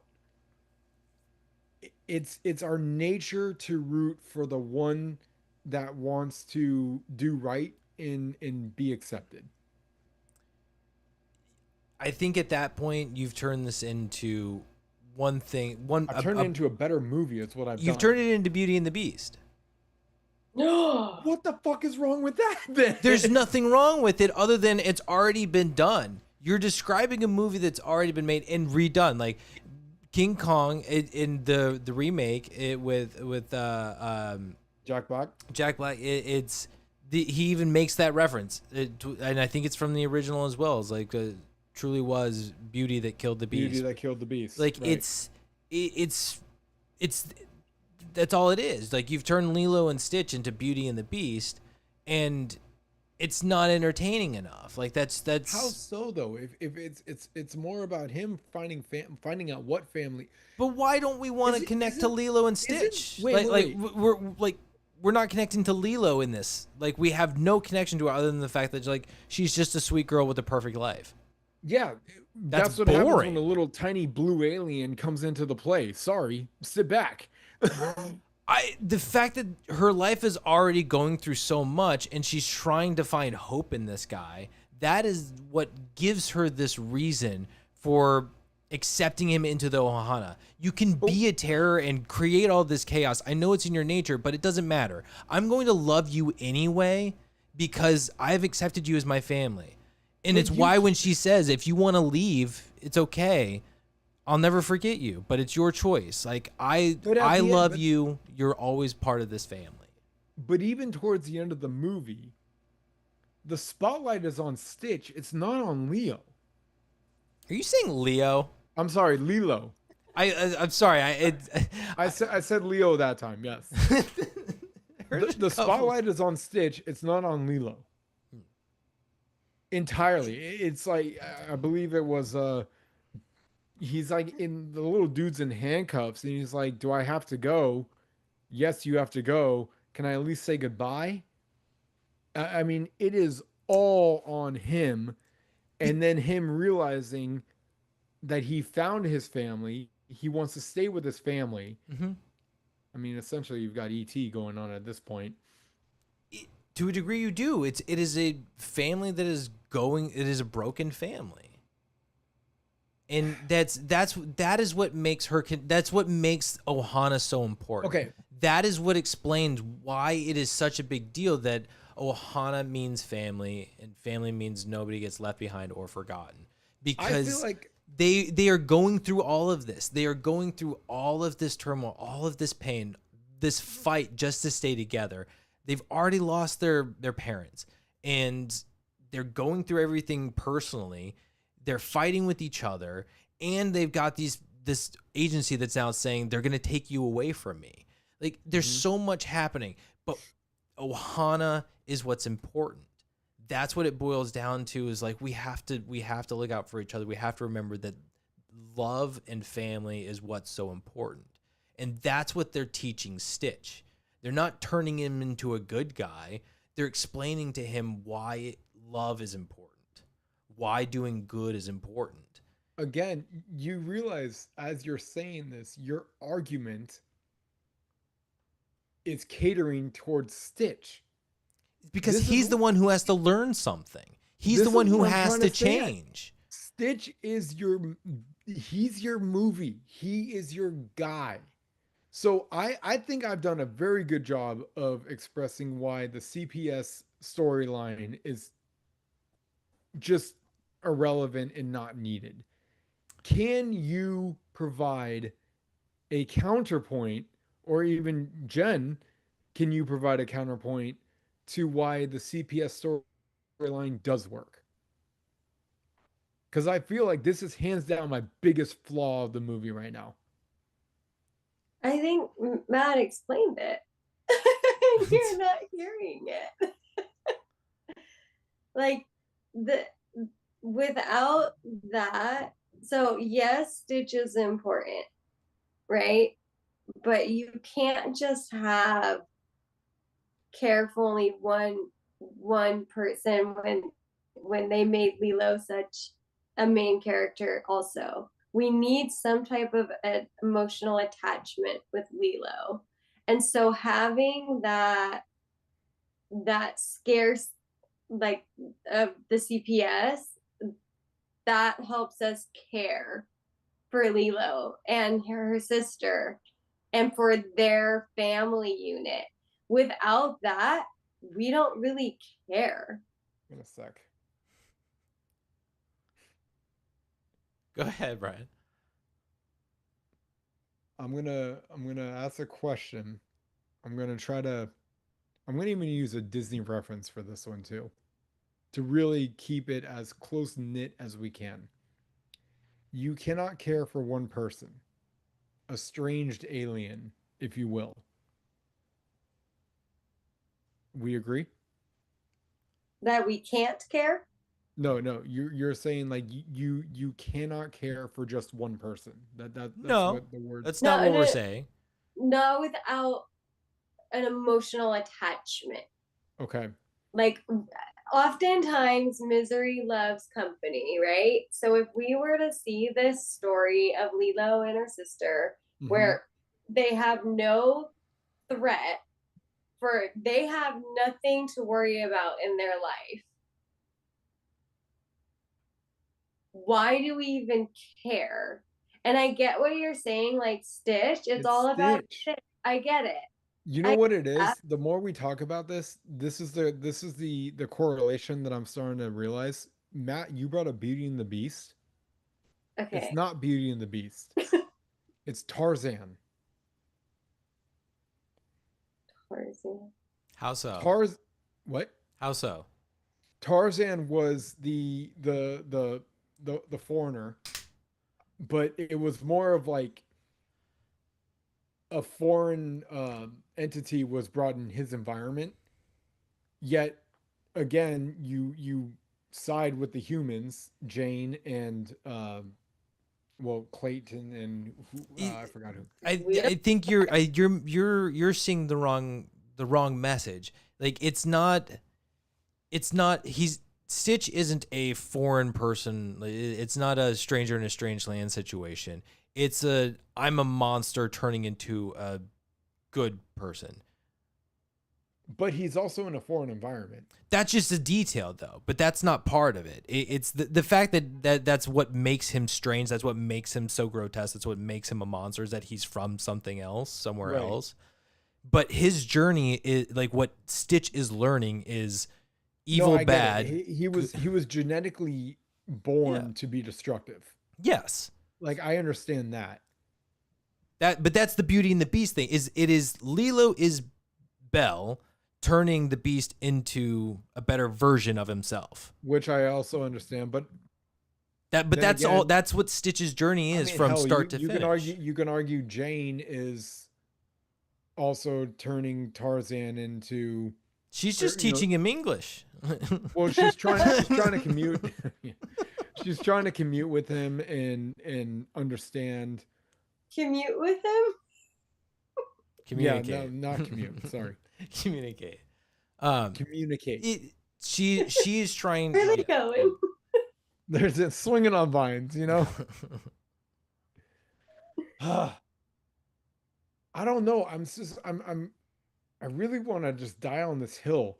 When it's fine. We don't have to keep fighting over it, man. No, it's when it comes to the fact that I feel like Stitch is the movie. Like, it's his journey. Maybe you connect with Stitch more. Maybe I do. Maybe that's why.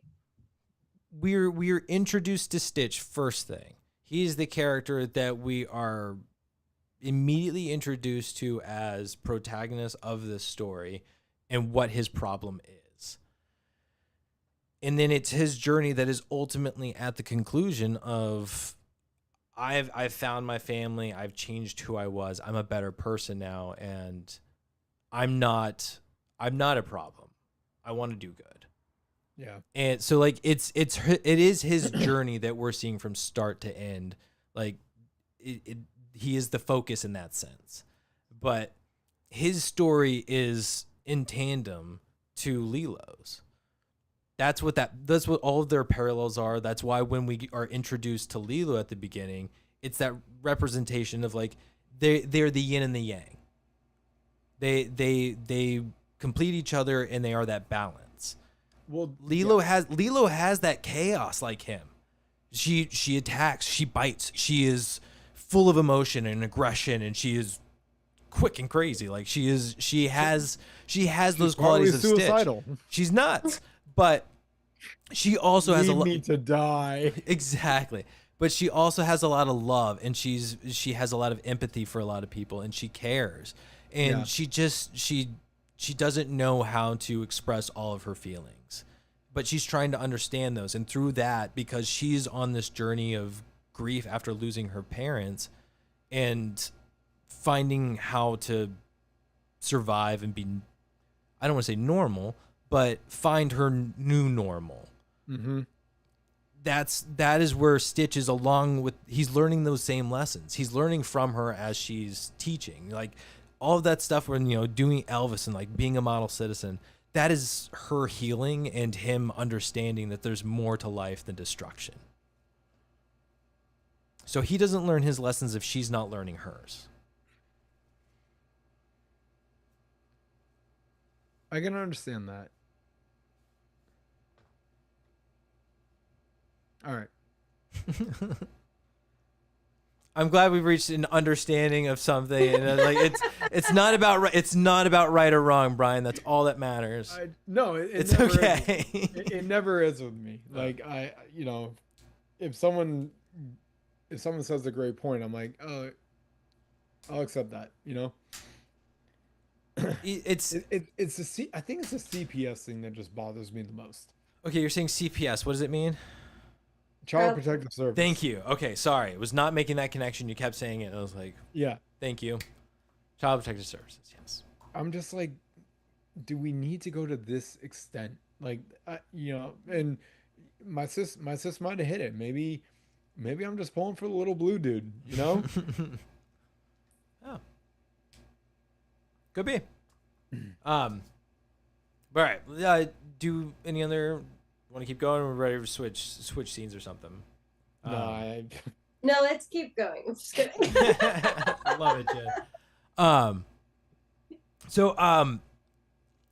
We a couple of like little animation things that I know were changed in post. So this movie comes out in 2002.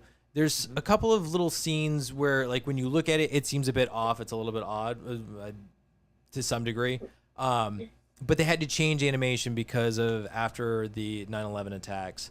There was things where they're like, oh, this is a bit close, things like that. So like it was the final flight where like they're flying through the mountains and everything. Apparently that was supposed to be like actually going over cities and stuff, and so they changed it. And so that animation changed entirely.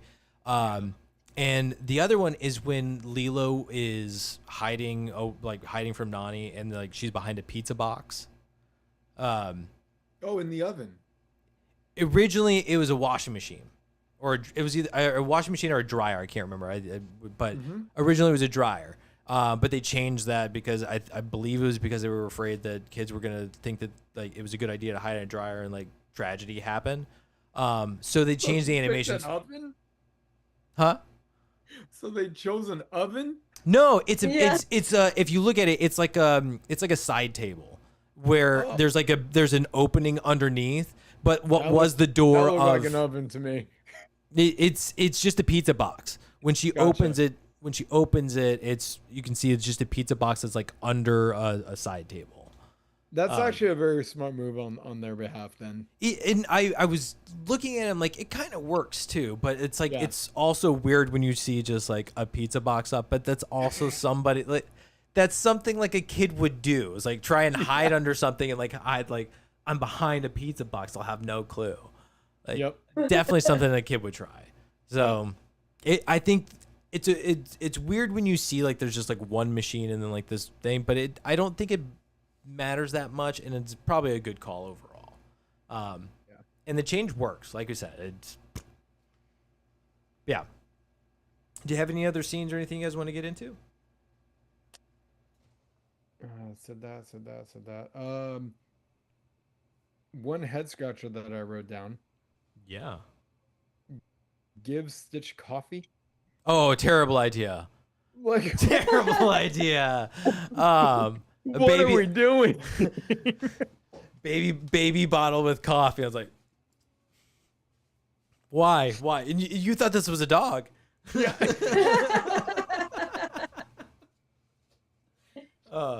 Yeah. No, terrible idea. Terrible Yeah. idea.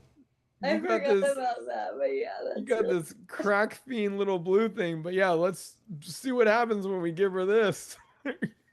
Well, and then Lilo drops the best line at the end of that night of like, "No more caffeine for you." Like, come on, Duh. girl. Come on. You didn't even give him decaf? Jeez. Yeah. Man. Ah. Anyway, honestly, that's all the notes that I wrote down, guys. We've covered pretty much all of my stuff. I can't see anything where we're like, oh, we didn't that. Very Um, bare minimal notes for me. I think I was more focused on watching and trying to understand what was happening, than anything else. yeah. No, I didn't write down that many notes. Like, I think what was the last thing when Stitch slaps Cobra Bubbles with the purse or whatever it was that knocks his glasses off, and you see him for the first time without them. That was like the last note I had, and then like same thing, just kind of like got focused into the movie and didn't write much down. So I'm pretty much there. I didn't write this down, but I just thought of it when you said Cobra. Mm-hmm. It seemed like an odd thing. It's when Lilo is meeting Mr. Bubbles for the first time. That kills me every time. What? That he's I know, Mr. Bubbles. Mr. Bubbles. That he's is just Mr. a- Bubbles. This is It hilarious. seems like someone that would be part of Reservoir Dogs crew. Oh, for sure. That was the worst. Mr. Blue Bubbles. Get out of here. The worst. You don't understand just genuine movies, little sis. I'm sorry. It was horrendous. It throws me off a little bit. She looks at his knuckles. Yeah.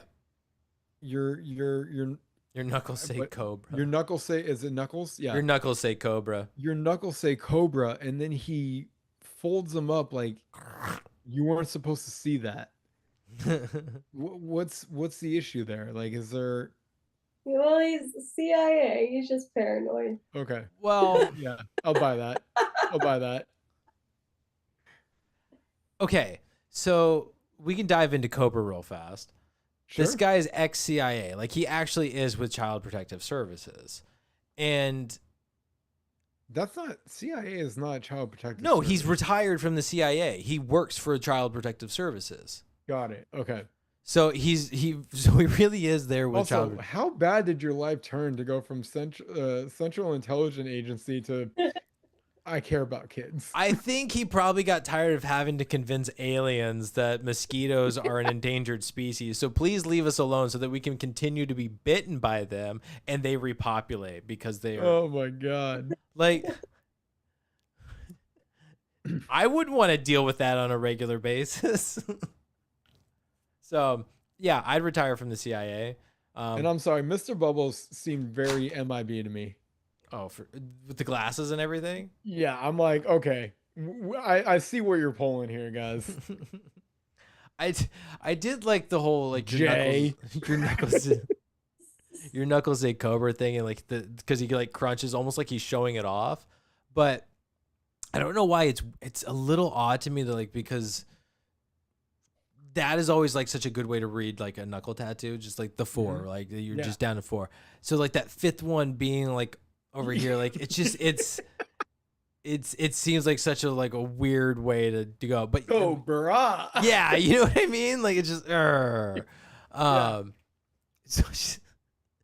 I always think that's a little. That tweak. It's just a little odd. It's just a little odd, but like I'm with you on that. you got to do what you got to do. But I'm not here to judge people's hand tattoos, especially Cobra. That guy was scary. It's Ving Rhames, man. God, nuts. All right. I think are we at the ending? Do we like? You guys always get mad at me like when we seem like we're just kind of done. We haven't done the scene, but we haven't actually talked about the ending. No, it's fun. For me, happy ending. It's all great. They're on the beach. He's like, he has his lesson. Like we don't need to dive into it. But I do always enjoy like the montage at the end when they're just like having the. I cannot remember what song it is, but it's the dun dun dun dun dun. Dun. Like it's just it's temperature rising. Yes, yes. You're saying the start of the, but that song, that version has like it's great energy. It's a ton of fun, and the montage is just really enjoyable. And I don't know why, but that image of Stitch putting Nani's like I'm assuming that's a bathing suit top. On his head and like tying a little cape and like running around like he's a superhero and just like then like I got caught. Always funny to me. And also when I was a kid, I did the superhero cape for sure. Hell yeah! It wasn't a bathing suit. You didn't give yourself bat ears. No. What did we use? I know I used a towel. I definitely remember using a towel and pinched it at the front with a rubber band. Okay. Old school. I've done that one before, but did I ever use like a pillowcase or something? It might have been I might have used a pillowcase too. I think about it. I feel like if anybody's lucky enough, shout out to all the In-N-Out people out there with those giant safety pins that they have for their aprons. Oh, yeah. Like how perfect is that going to be when your kid's like, I want to have a cape, and it's just like, boom, big old, pick a blanket, kid, pick a blanket, kid. That's gonna come in clutch. Boom, throw that giant safety pin through there, and it's like, there you go. You don't have to worry about anything. That's gonna stay on you. Yep. What do they need a giant safety pin for? They have their aprons. Or for the kid. No, for In-N-Out. In-N-Out. Oh, it's how they strap their apron. Like it's how they lock their aprons in. Oh, okay. Yep. Sorry, I'm not gonna say that. It's like immediately I was like, no, that feels incriminating. Don't do that. But yeah, so I guess with the ending though. Yeah. I really, I liked it. Stitch is like full on talking now. Mm-hmm. And he's like, my name's Stitch. Like, like he's like trying to identify himself. And him asking like, are you taking me back? Mm-hmm. Can I at least say goodbye? Like, all of it. All of it's really good. And he says thank you. He says thank you. He says thank you. Yeah, very, very polite now. That is why I wrote down that first line from High Lady or whatever of like, show us that there is something inside you that is good. Yeah. He responds to that in that moment by saying it's like, I understand, like I was wrong and I did a lot of bad things. Yep. I accept that. Please let me just say goodbye to them, and now I have manners. Well, it's just like I have changed, and I am not that monster I was. Yeah, that is that sign of good to her, where she's like, there was a sign of good in him, and he proved it there. Yep.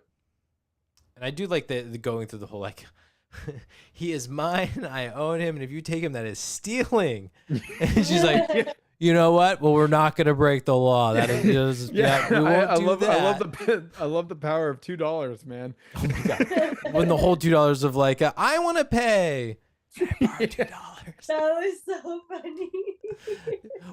And I love how Nani's just kind of like, just no look, just like, boom, boom, just like really, freaking little sis. She says, I want to pay. And I borrow $2. Oh my God. I'm feeling so lonely. Okay. Yeah. I like how there is that kind of bookend to their story arc. No, it is definitely full bookend for sure. Love it. Yeah. Who won the movie? Yeah, that's where we're at. Okay. You know what? I'm gonna shout outs to a lot of the actors and voice actors, like Lilo Davia Chase. She did incredible. Like voice acting, the screams. My God, the screams. But she was really fun. She lands the jokes. The dry wit is great. She was a lot of fun. So shout out to her. And the animation department, I was talking a lot about it earlier with Jen, and I absolutely love it. It is incredible. So runners up for sure. But what I'm going to say wins this movie is I believe it is Chris Saunders. And I believe you're going to love this, Brian, because it is Stitch. Stitch wins the movie, but I will say Chris Saunders in particular because he is the voice of Stitch, writer, director of Stitch, and I believe part of his credit on IMDb as the writer credit is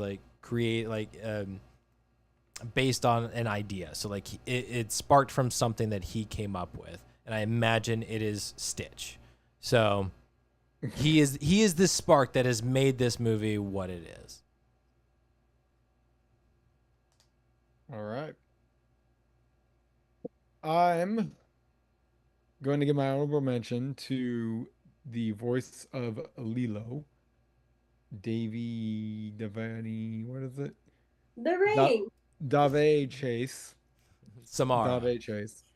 Yeah, she really did. She really did an incredible job. But I agree.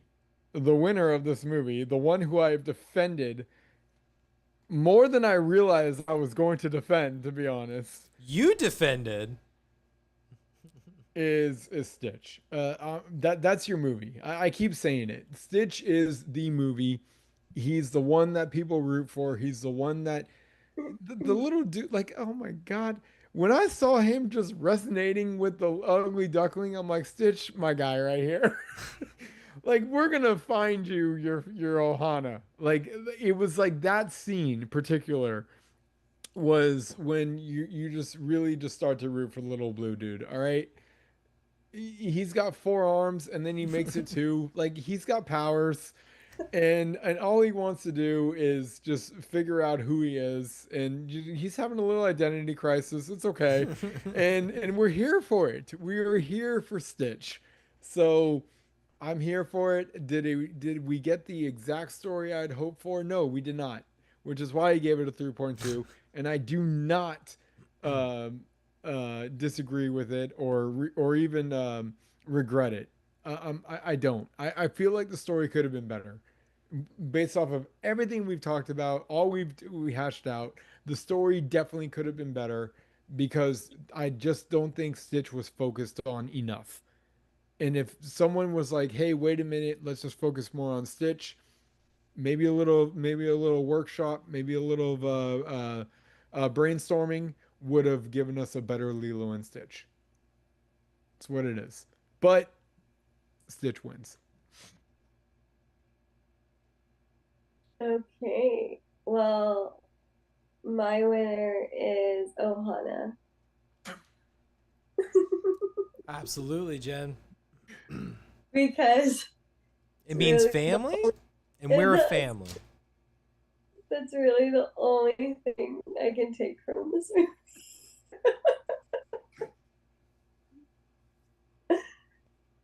Oh man. Okay. Well. All right, Jen. All right, Ohana. I love it.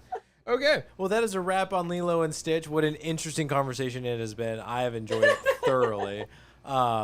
This was a lot of fun, guys. But that is a wrap. We did it. Jen, did you want to read Nick's pick for next week? Our final pick of Familia? I think. Is this a fifth? Is this a 5-week May? Checking. Nope, 4 weeks. Okay. Thank you. I was like, I might have misspoke. So yeah, our final pick of Familia. Okay, he said, also, to finish out Familia, I know we've done this one years ago, but I really want to watch it again. next week's Nick Pick TM streaming on Netflix is Mrs. Doubtfire. Hello, Derry. Yes. All right. All right. Wow. Ooh. All right. Mrs. I don't, Doubtfire. yeah, I don't think we have that one on YouTube, do we? I honestly I don't know. It might be on Twitch. I think we had done it back then. Okay. So I honestly I don't know I mean, what's I'm not active. mad at it. I'm not mad at it at all. Have a new chat. Okay. A strong finish to Familia. Mrs. It's Doubtfire. definitely familiar. Nice. That was like 3 puns in one. That was great. The turducken of puns. Nice. All right. That is a wrap on this week's pick, Lilo and Stitch. Tune in next week here on YouTube to hear our chat about Mrs. Doubtfire, a revisit for us, but this will be a new chat to YouTube, so tune in. And you can. Wait, I'm gonna check something real quick. Yeah, making sure it's not on YouTube. No. I'm pretty sure I can pull it up. Not that. I know. Search. My This arrived.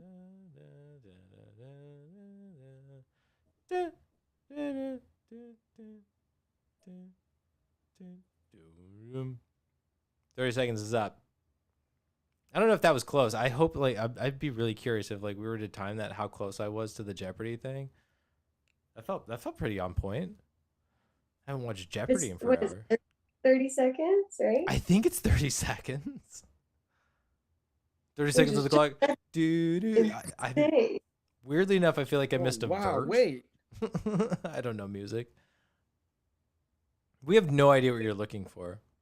I'm on our Is chat you? stream. Mm-hmm. Our chat.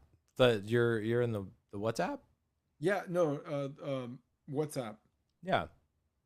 Because I'm curious if, and it doesn't show it. No. Wow. Apparently, we've done this so far back that I don't even have the movie announcement for Mrs. Doubtfire. Oh, wow. Jeez. Yeah. The only thing I have. It had to have been. I think it was pre-COVID, because I was. I think I was. Mrs. Doubtfire is. I think I was living with Nick, and you came. We did it live. It was. I think it was a night where there was the three of us. Yeah, the only thing I have is June 4th, 2025. Mm-hmm. I'm currently eating at restaurant Bridges. It's the exact location where the restaurant scene of Mrs. Doubtfire was filmed. Oh, yeah, I remember that. I can almost see Mrs. Doubtfire jumping over the ledge saying, "Help is on the way, dear." Yeah. So I don't even have a movie announcement for us on this. So that throws us back. I don't even know how long. Jeez. Like I said, I think it's pre-COVID. Cool. I think our. But no, 'cause no, it's right after COVID. It's right after COVID. Yeah, we started in. Yeah, losing my mind. So Nick wasn't part of it then. No, it was. It was when I was living with Nick. Oh, okay. Because I think you came into town and you came to the apartment and we did this one together. And we did it live. I think we did. Okay. Well, it'll be fun to circle back to this one. Yeah. Oh man. All I gotta say is let's not jump around too much. Oh my god. Jeez. I'm looking forward to this one, but all right. You can follow us on Tuesday, right? Yeah. Tuesday. Yeah, we're doing Tuesday. Actually, thank you for that, Jen. But yes, tune in next Tuesday for our chat on Mrs. Doubtfire. But you can follow us on Instagram at good.flickas. Give us a like, give us a follow. And you can follow us here on YouTube at GoodFlickas. Hit that like, hit that subscribe, hit the bell, hit all of the things. And you can send us an email at goodflickas2020@gmail.com. Let us know how we're doing. Give us some advice. We'd love to hear from you. Other than that, tune in next week here, YouTube, to hear our chat. Mrs. Doubtfire streaming on Netflix. It's sure to be a good one, a great revisit for us. I'm excited for it. Other than that, Brian, go ahead and close us out. Well, tonight was interesting. We certainly had some fun tonight, guys. I hope I hope you guys had as much fun as we did. You know, some ideas and topics were expressed, and if you guys have anything to say, we'd definitely love to hear from you. Ohana means family. Never forget who your movie family is. We're watching you. Yes, there it is. We're watching you. Will I ever be rid of this movie? And when it comes to movie families, I don't know how to turn this into Italian. I don't know how to do this. Land this plane. Land this plane. Yeah, seriously. We know we're funny. What the fuck makes us funny, though? That's how you're closing out Lilo and Stitch. What on earth? A PG movie. What the fuck? I'm sorry. I can't allow this, Brian. I can't either. I can't. It's terrible. Where is this aggression coming from? I don't know. Anyways, You need a timeout, man. We're your movie family. We'll be here for as long as we can do this. And you know, get ready to jump around. We'll see you next week.